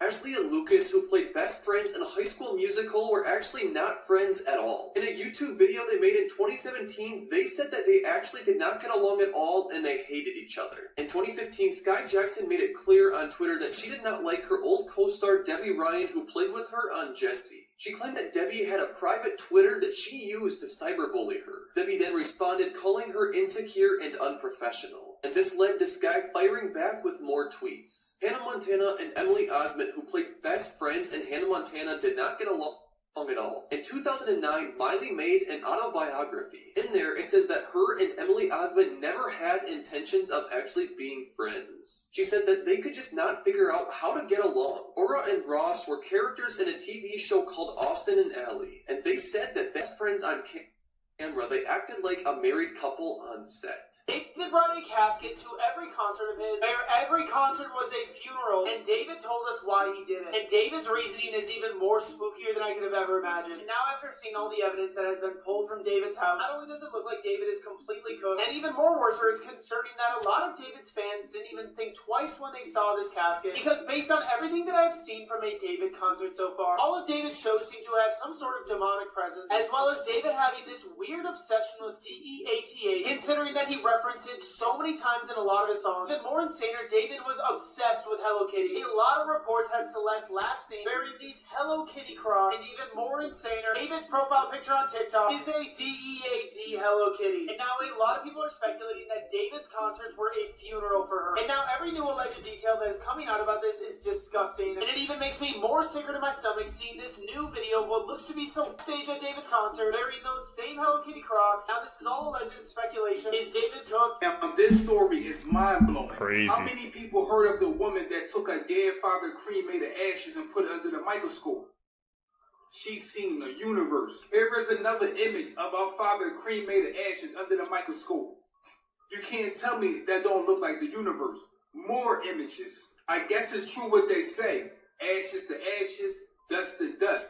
I had no idea our ashes look like this under a microscope. This is an image of the universe. Another image of the universe. But if you look at these images, it looks just like cremated ashes. When you look at these ashes real close, it looks just like star clusters or glitter. When I seen those ashes, the first thing I thought about was, damn, we really are a part of, but we think we are just our physical came from. This is a mind-blowing story and also a reminder letting us know that we really are stars. If this doesn't make you believe that we live in a hologram in the Matrix, y'all, I don't know what will, y'all, because please explain what is going on here. Can anybody explain what's going on here? Why is this bird see-through? And if it's not see-through or hologram, why and how is this bird letting this person get so close to it, y'all? These birds, where I'm from, these birds be ready to jump as soon as they see a camera. You know what I'm saying? But for this person to be this close to it, staring in its eye, I guess this is some of the weird things that takes place in Australia. Is that why they call it, you know, the down under? Because a lot of weird things happen under there. And then this over here, this guy is bringing this thing in. What is that, y'all?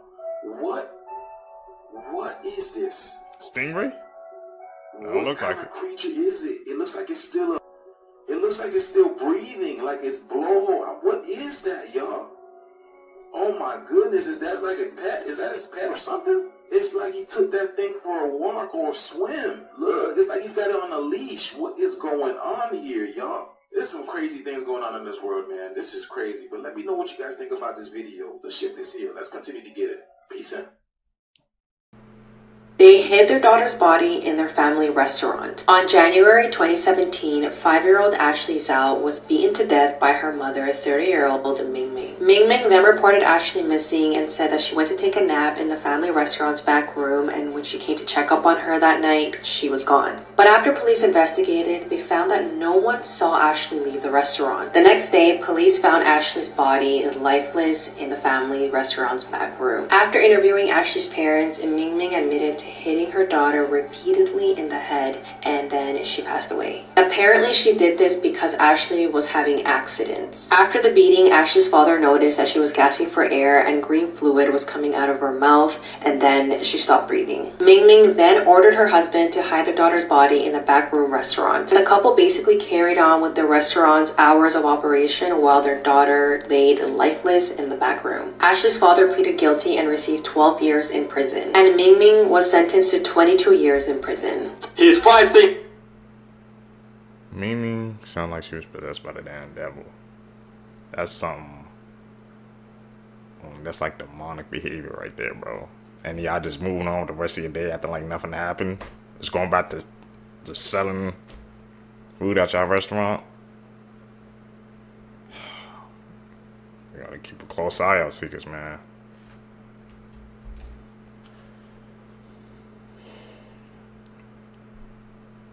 Things our parents lied to us about. Cracking your knuckles will give you arthritis. This isn't true. The noise is caused by negative pressure temporarily pulling nitrogen gas into the joint. If you swallow gum, it will stay in your stomach for 7 years. This is not true. It will be excreted within a few days. Sitting too close to the TV will hurt your eyes. This is actually a very popular misconception. A long-term extensive study has shown that myopia in children has nothing to do with this.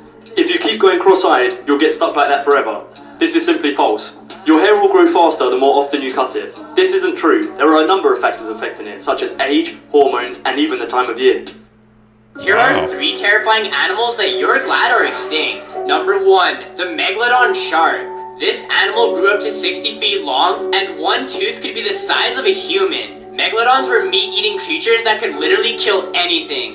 Number 2, the Caprasuchus. This animal is a crocodile T-Rex hybrid. It has long legs and is extremely fast. I can guarantee that you won't be able to outrun this guy. Number 3, the Titanoboa. This snake weighed about 2,000 pounds and grew up to 40 feet long. This snake would kill their prey with constriction, which means they would suffocate them to death. That doesn't look like something out of Anaconda, bro. Like that one Ice Cube fought at the end. Glad those gone, man. I don't do snake seekers. I just can't do that.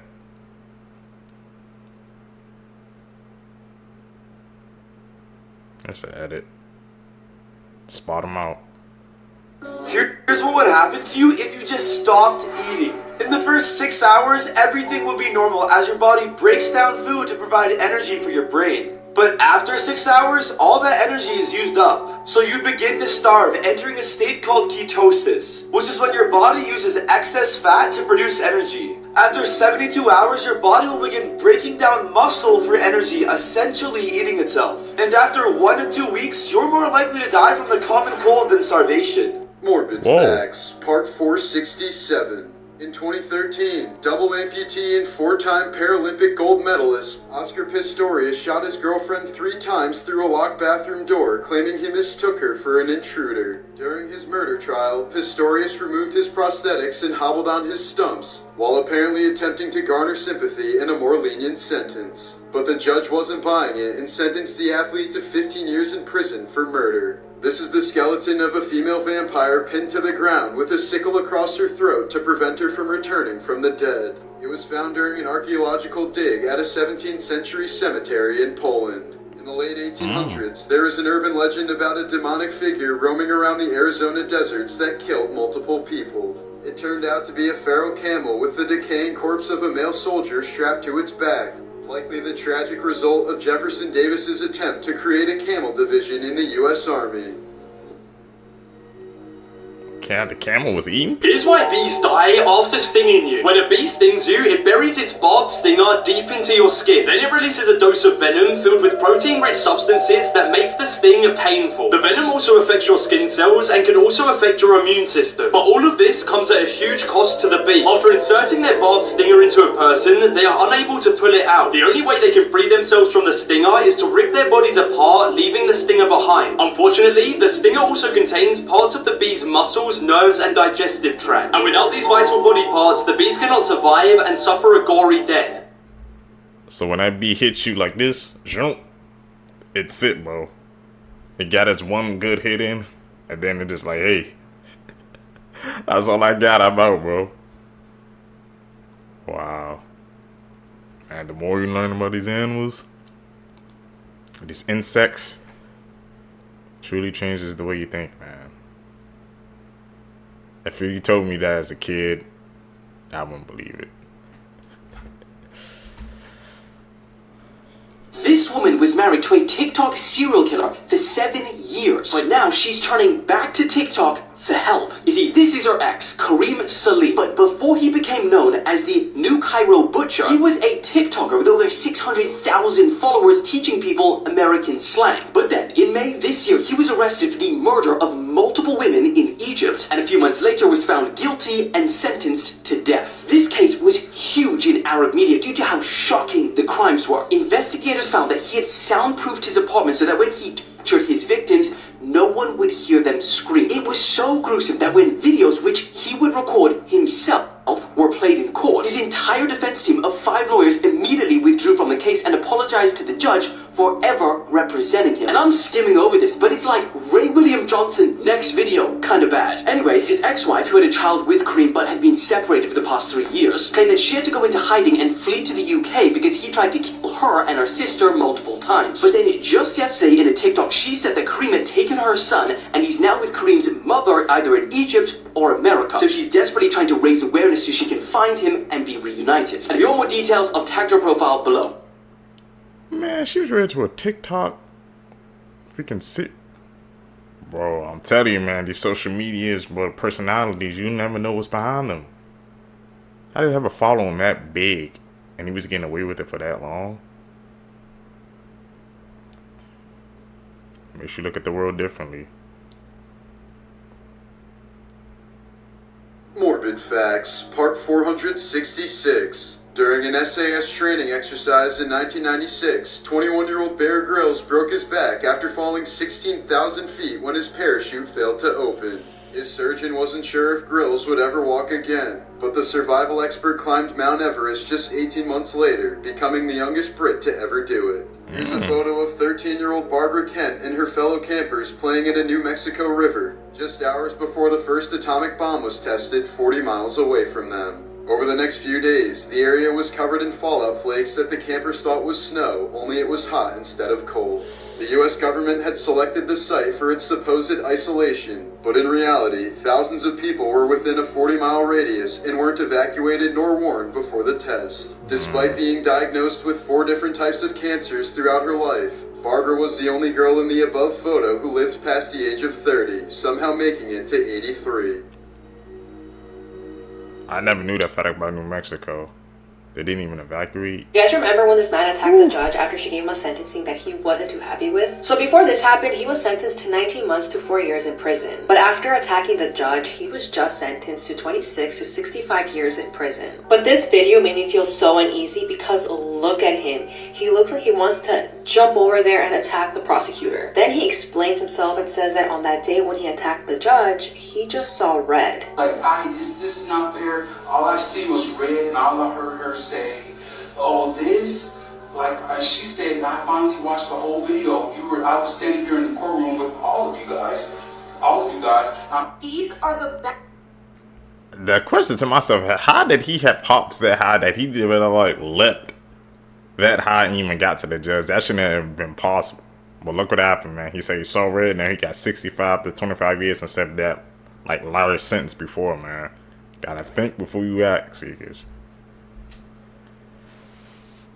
Best elf on the shelf pranks. These elves are ironing out the wrinkles in the chips. This elf is disguising the Brussels sprouts as chocolates. And this elf is doing target practice with a bottle of ketchup. At least his aim is kind of good. And this elf opened up his own car wash. And this elf managed to sneak his way up to the cookie jar. And this elf has a poop museum. But that's exactly what I expected the unicorn poop to look like. Make sure you don't have any of this freshly squeezed juice, because I don't think it's juice. They wrapped up the entire bathroom. How are you supposed to use that? And these elves are fishing in the sink. These elves know how to party. They're bungee jumping. He was left in a tanning bed for 3 days until his body was discovered. On November 8th of this year, 39-year-old Derek Sink visited a Planet Fitness to sign up for a membership. He was accompanied by his girlfriend Heather and her daughter, but while he was signing up, they left to a nearby store. When they returned, Derek was gone. They noticed that Derek's car was still in the parking lot, but they believed that maybe he had left the gym. However, as the hours started to pass by with no sign of him, they started to get concerned.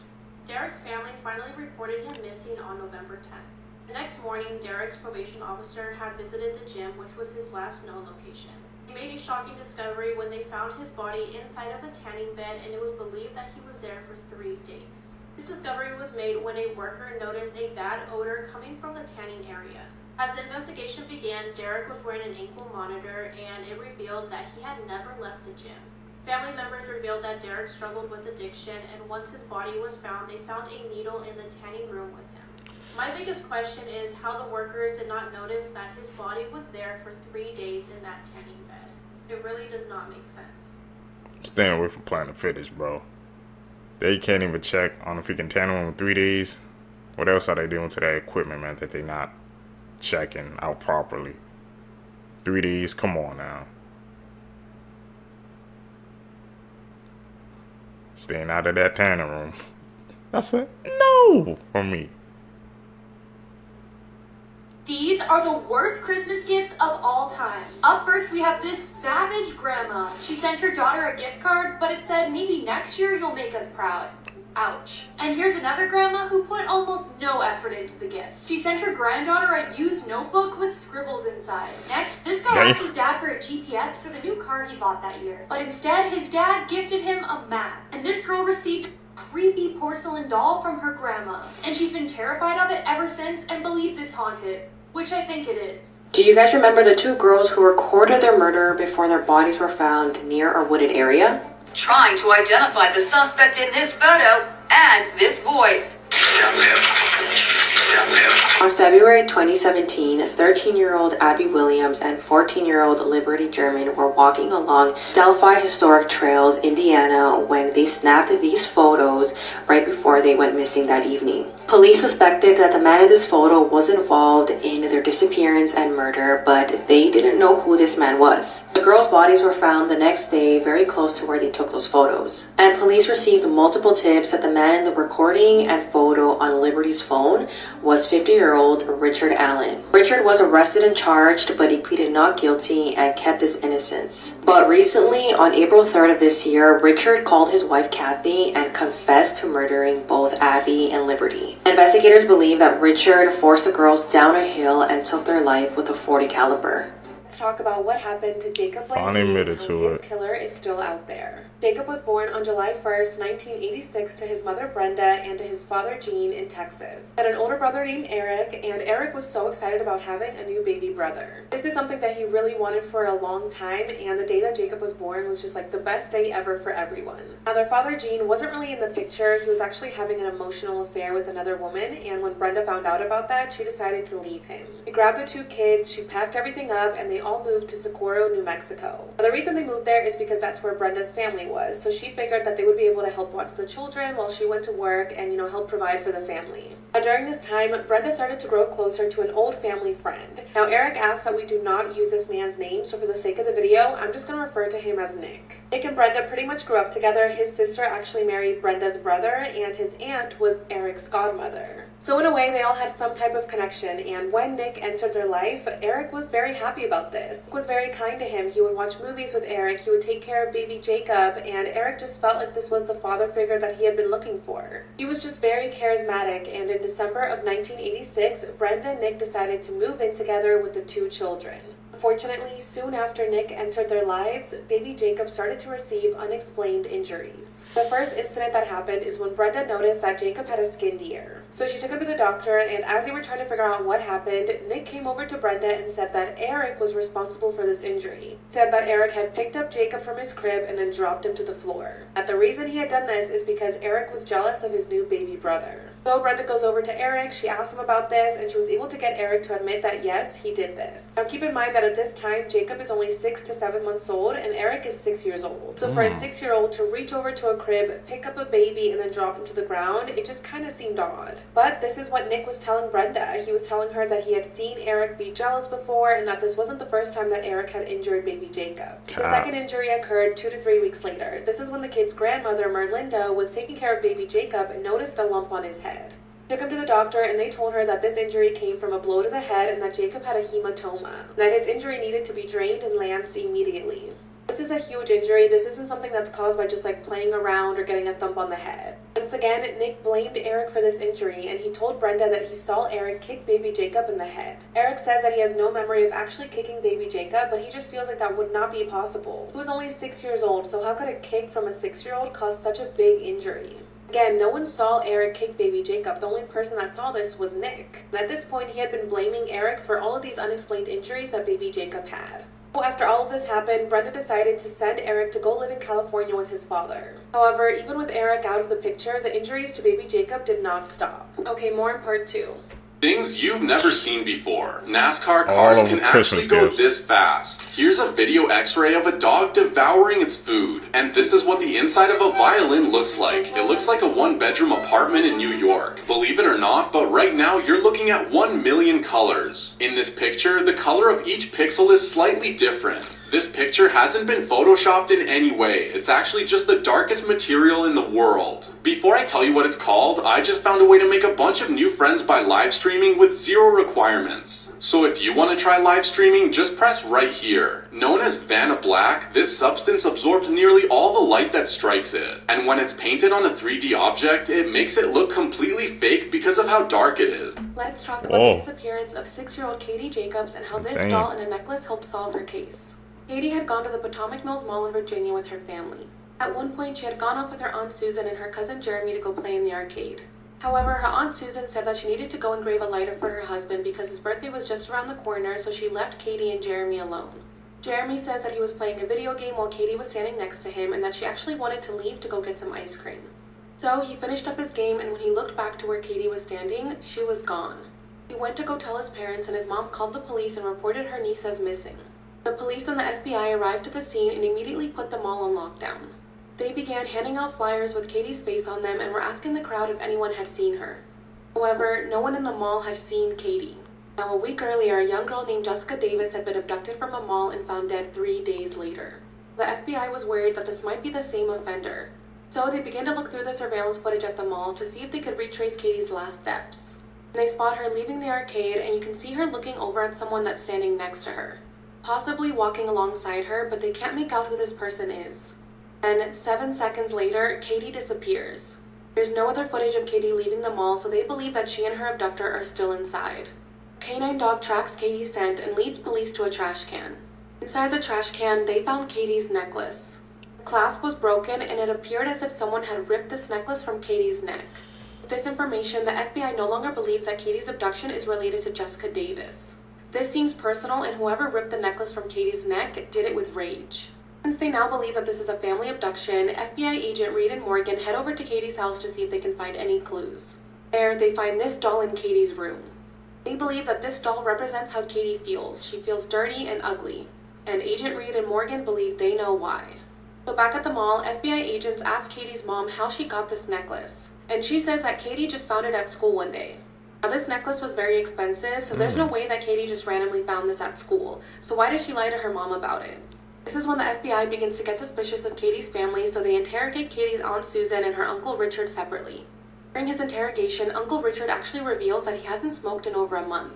Why did his wife Susan say that she left Katie and Jeremy alone to go and grab a lighter for him, if he hadn't even smoked in over a month? The FBI confronts Susan with this. She breaks down. She reveals that her husband Richard has been abusing Katie and that he was the one that gave her the necklace to keep quiet. Susan knew about the abuse, and instead of helping her niece, she decided to abduct Katie and get rid of her. She figured that if Katie was gone, then her husband would go back to loving her. She ends up telling the police where she hid Katie, and thankfully she was found alive and reunited with her family. Both Richard and Susan were arrested. Thankfully, this is a fictional story from the show Criminal Minds. If you want to watch the FBI's Behavior Analysis Unit catch more in the beliefs of the Balak people are associated with the mystery and deep silence of its nature and historical monuments. Okay. The cemetery of Jinn, what the Balak call Jinn Sant, is one of these secrets. Locals believe that these tombs belong to the Jinn. They have buried their dead in the fence of these stones, and when night falls, the Jinn will appear on the graves of their lost ones and mourn them.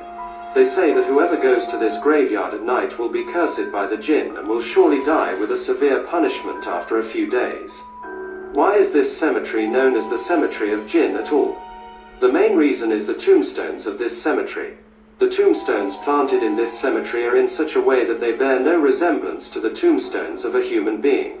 Although many of these stones were destroyed over the years, there are still traces of these tombstones, and there are so many that we can guess that this used to be a cemetery. The strangest tombstone of the Scary Fairy Cemetery, the strange part of this cemetery goes back to one of the tombs that is very long and wide. There is a... Those tombstones. I just say no, they said it was a cemetery, but that was a circular shape, so that really has me raising some questions, man. We've seen a couple of clips, man, talking about jinns, but this one was really breaking it down for us. What do you guys think, Seekers? Should we go down that rabbit hole even more?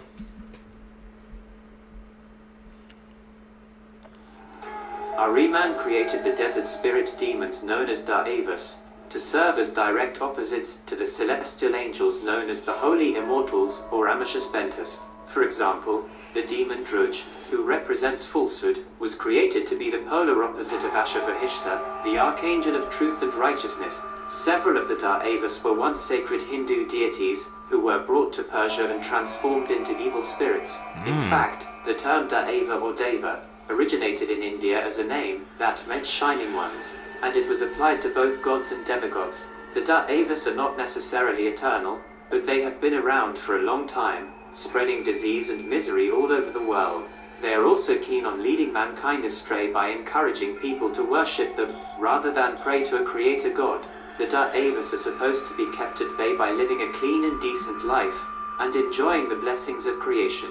Unfortunately, even the most upright people are vulnerable to Da'eva possession for approximately 9 days after death. Evil people, on the other hand, can be possessed while still alive, and there are several purifying ceremonies and specific prayers that can be used to drive the vile Da'evas away. I guess stay away from the Da'evas. They can take you over. The afterlife.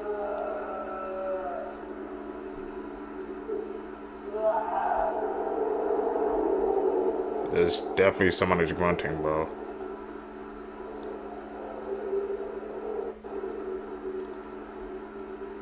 Is it a graveyard too? Whoa. Buried alive or something?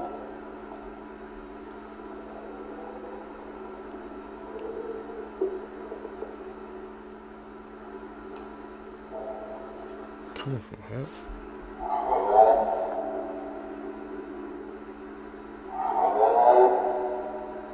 Okay, what the hell is that?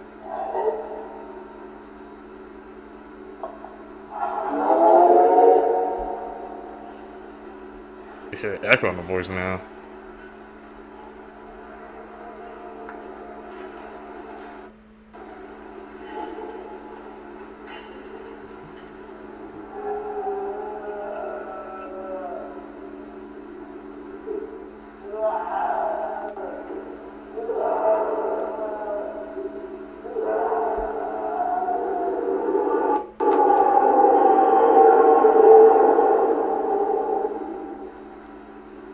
That little hole, is that the opening he's hearing it from?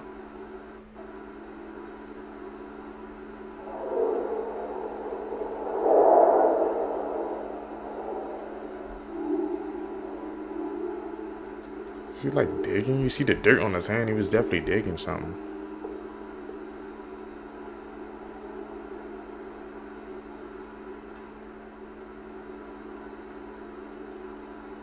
What do you guys think, man? Was that an edit or was that legit?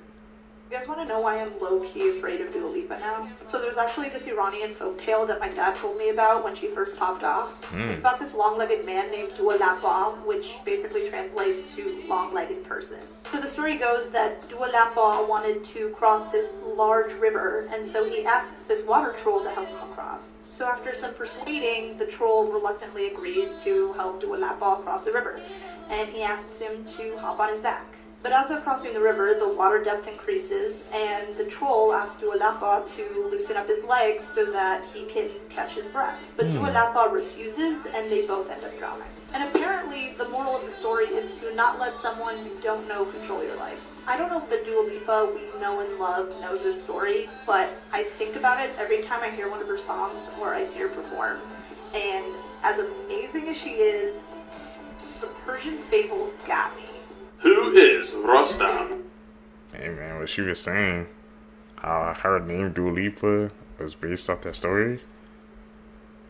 And she's a freaking, like, you know, she's a star. And I guess they said the moral of the story was to don't let somebody you know control your life. And that's kind of the main point of freaking stars, man. Where that's all you think about when you listen to the music and things of that nature. So there was definitely some similarities between those two stories, man. These freaking pop stars and movie stars and actors, bro. Now we got folklore based off their names now. What's next?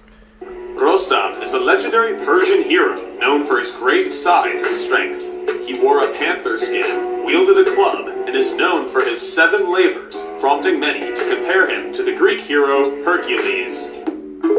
Okay. Jinn. Somebody like Hercules? Jinns have no physical body of their own, and are creatures from an unseen dimension realm. Jinns can be both benevolent or malevolent. Jinns have the ability to predict the future, can read people's thoughts, have extraordinary strength. I told you, bro. We keep learning about jinns. We keep seeing jinns throughout these clips. We're gonna have to do a deep dive into them one day, man. So they can be either good or bad now. Some new information we picked up. Whoa. We know, man. Tap I'm in gonna with show you us. a serial killer in 3, 2, 1. He has killed another girl, a 15-year-old girl. I don't mean to be rude, but his face looks like a piece of shit. His disgusting face is printed on the second page of all school textbooks. Doesn't this sound like a cult? Why should a 7-year-old kid see the face of a murderer every single day at school? Students have been drawing on his disgusting face for years now because we hate him. Another good and accurate drawing. Students have been tearing up his photos like this. This girl was among the many who did that. But the Islamic Republic security forces raided the school and checked to see if they still have that murderer's photo in their books. And she didn't. So they beat her up. So bad that she passed away. What? All because they didn't have him in the book? Did you know that Black Friday actually means Crazy. something very different in Iran? Bringing up those words evokes memories of the Black Friday Massacre, which occurred on September 8, 1978. The Black Friday Massacre resulted in the deaths of reportedly up to 3,000 people, and it was a pivotal point in the Iranian Revolution. Basically, this is a very complex subject to talk about, but at the time, people in Iran were fed up with the governing body, the Pahlavi dynasty, and they wanted the governing body of Iran to be replaced by an Islamic republic. That summer, protests had been erupting all over Iran. People were really fed up with what had been happening. There were all these weird events that were occurring, like a movie theater fire that killed over 400 people that people thought was linked to the Iranian government. And on that day, September 8th, 1978, thousands gathered in a public square in Tehran, Iran, to protest the government. But what they didn't know was that the government had enacted martial law just days before. So at some point during this massive protest, government officials started opening fire and massacring people by the dozens. Now, while some people claim that only 90 or so people died during this event, various other news sources, chronicles, people that were there claim that over 3,000 people were slaughtered on that day. And although this was an extremely tragic event that is still remembered in Iran to this day, this led to the overthrow of the government. So even though the Iranian government at the time that day tried to squash the rebellion by opening fire on these protesters, that totally turned around against them, and once again it led to the fall of the government. Hey man, and what the freaking Black Friday was associated with that tragedy, man. And, you know, over here Black Friday means, you know, people they be going crazy and they be shopping, and how it, you know, how sometimes it ends up really bad, man. I wonder, is that what the name originated from? In 1979, 66 American hostages were taken in Iran. 14 would be released, but 52 would be stuck in Iran for 444 days. The hostages were released on the day that Ronald Reagan replaced Jimmy Carter as the U.S. president. Were they released because Ronald Reagan was a serious guy, or because Jimmy Carter negotiated the right way? 172 days after people were taken in Iran, Jimmy Carter ordered a military mission to rescue the hostages. The mission failed, though, because 3 U.S. helicopters failed and another crashed into a plane. Jimmy Carter continued to negotiate with the leader of Iran, but he would not let hostages go. Finally, 443 days after the U.S. hostages were taken, the United States agreed to give Iran a whole lot of money and clear its criminal record in exchange for all 52 of the captured Americans. That's pretty quirky, but some people don't believe that story. Why? I'll answer that in part 2. We've seen it happen before, actually, this year, about There is a prison silent and transfers. mysterious cemetery in the southeastern part of Iran in the village of Tis, an ancient village at least 2,300 years old. In the beliefs of the Baloch people, the jinns are associated with mystery and the deep silence of this cemetery and historical monuments. The cemetery of Jinn, what the Baloch call Jinsan, is one of these secrets. Locals believe that these tombs belong to the Jinn. They have buried their dead in the fence of these stones, and when night falls, the Jinn will appear on the graves of their lost ones and mourn them. They say that whoever goes to this graveyard at night will be cursed by the Jinn and will shortly die with a severe punishment after a few days. Why is this cemetery known as the Cemetery of Jinn at all? The main reason is the tombstones of this cemetery. The tombstones planted in this cemetery are in such a way that they bear no resemblance to the tombstones of a human being. Although many of these stones were destroyed over the years, there are still traces of these tombstones, and there are so many that we can guess that this used to be a cemetery. The strange part of this cemetery goes back to one of the tubes that is very long and wide. We've seen that in the first clip, man, but it was bringing it down even more. The sky is telling us something. What the hell? It's split.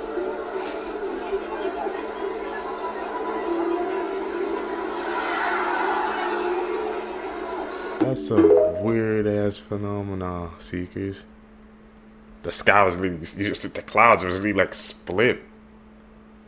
What the hell, man? Yeah, these clips, bro, breaking my mind sometimes. Whew. Iranian salt mummies. In the Cherabat salt mine in Iran, several ancient mummies have been uncovered, and they're honestly among the most horrifying mummies in the world, not only because of their appearance, but also because of their tragic backstories. In 1993, the first salt mummy was discovered by workers in the local salt mine. The mummy had a long white beard, iron knives, and a single gold earring. Experts believe the mummy dates to 300 AD. Several years later, in 2004, another mummy was discovered, and it was followed by the discovery of another mummy a year later. The sixth salt mummy was discovered recently, and the preservation of the mummy's body is astounding. His hair, bones, and internal organs remained intact. This is thanks to the high salinity of the cave. In fact, one of the salt men was so incredibly well preserved that his boots even remained intact. So much so that scientists could still see his toes through radiographic imaging. Upon examining the boots, they discovered the toes of the man curled tightly towards the tip, suggesting he was wearing uncomfortable footwear while working. Scientists believe that the salt men discovered in the caves were obtaining salt when they became trapped in the cavern. After all, many of the mummies discovered showed signs of trauma, indicating that the salt men were crushed inside the cave. It's highly likely that all of them were miners who met their untimely deaths while working inside the mines. Number 8. The Cannibals of the Goff's Cave. In 2011, a macabre collection was discovered at Goff's Cave in Cheddar Gorge, southwest England. Archaeologists stumbled upon a cave that was most likely inhabited by cannibals around 14,000 years ago, after the last ice age. Several bones were discovered in the area, many showing signs of butchery. It was clear that the victims were butchered by fellow humans in order to be eaten. When they were dead, their bones were cleaned and carved into cups. Quite gruesome, huh? Number 7. Whoa. Crystal Sepulchre Cave. In a cave in the Taper Mountain Nature Reserve are several skeletons. Many of them are lying with their limbs spread, befitting their tragic fates. The skeletons belong to people who were sacrificed by the Maya in order to appease their gods more than 1,000 years ago. The youngest of the skeletons belonged to a 1-year-old child, and the oldest was around 45 years old. Almost all of the victims inside the cave died of blunt force trauma, indicating that many of them didn't lead happy lives. Number 6. Lost Girl. Imagine you're exploring a cave, and you suddenly hear what you think is the sound of a young girl crying. You try to find the source of the sound, and after looking around, you do see a young girl crying all alone in the middle of the cave. That's precisely what happened when an explorer named Josh ventured into the Ape Cave in Mount St. Helens in the United States. They were far inside the cave when they began hearing the sound of a child crying. One decided to take a step back and turn around, but curiosity got the best of them. Luckily, they decided to walk deeper inside. As they walked further into the cave, and as the entrance became narrower, the crying noise became louder. They found a young girl in the middle of the cave who didn't speak English. Fortunately, they coaxed the girl into following them outside the cave, where her parents frantically looked for her. Number 5. Yeah, heroes. Moaning Cavern. The Moaning Cavern in Vallecito, California is arguably one of the scariest caves in the world. Not because of its daunting terrain, but because of the ghosts that allegedly haunt the area. The Moaning Cavern is popular for various activities in the area, from ziplining and gem digging to spelunking. What's more, the caverns are also famous because of the many artifacts discovered in the area. In the 1840s, gold miners discovered the Moaning Caverns, and inside, they stumbled upon arrowheads and other artifacts, including a necklace that's about 8,000 years old. Human bones were also discovered in the area. Now you're probably wondering how the cave obtained its name in the first place. You see, when the first visitors of the cave stepped foot in the area, they kept hearing wailing and moaning sounds, although we now know the unnerving sounds were caused by the wind. Number 4. The Haunted Mammoth Cave. Mammoth Cave is the most extensively known cave system in the world. Many people from all around the world visit Mammoth Cave National Park. However, aside from its natural beauty, it's also well known for paranormal activity. There are more than 150 documented paranormal events around the cave. Not only are the numbers significant, but the witnesses are also credible people, even researchers and scientists. Certainly, scientists have no reason to lie about seeing a ghost. Right? Right? For this reason, the Mammoth Cave is also known as the most haunted natural wonder in the world. In 1839, the cave was purchased by Dr. John Croghan for $10,000. For that price, the cave also came with several enslaved people, including a cave guide named Stephen Bishop. Many were delighted by the tours offered by Stephen, but Croghan had a different plan. For some strange reason, he wanted to convert the cave into a hospital. The doctor built 11 huts inside the cavern, and initially 15 patients were transferred to the cavern. It was the beginning of a disaster. Shortly after, the condition of the patients worsened, and Dr. Croghan himself died of tuberculosis. Many of the slave guides died years later. People believe that to this day, they still return to the cave as spirits to see how things are. One of the new guides claimed to have seen a family of African Americans in a group he was guiding once. However, after finishing the tour, the family mysteriously disappeared. There was also no record of the family taking the cave tour. If you want to get spooked, there are countless stories on the internet about the Mammoth Cave. All those freaky caves. The one at the end, man, he tried to build a hospital and put it in a cave. That was not a great idea. At all, Seekers, I'm sorry. Seekers, if you guys made it with me to the end of the video, you guys are seeking the truth, man. Truly, I really appreciate the support. Like I said, guys, make sure you guys hit that post notification bell so you always get notified when I upload a video. Hit that like button, man. Like I said, I saw a comment yesterday that really just said, don't give up. Trust me, I won't, man. We're going to post every single day, man. Like I said, the schedule might switch up over these past couple of days, but you guys just know, man. If you guys hit that subscribe button, man, thank you guys for joining me on my journey. We're going to take off and explode in this algorithm, man. I truly believe that. You guys gonna catch in the next one, man. Tell me, guys, down below, what do you guys think of this video? Did you guys see anything that freaked you out, spooked you out? Put it down below. I'm out. Peace, YouTube.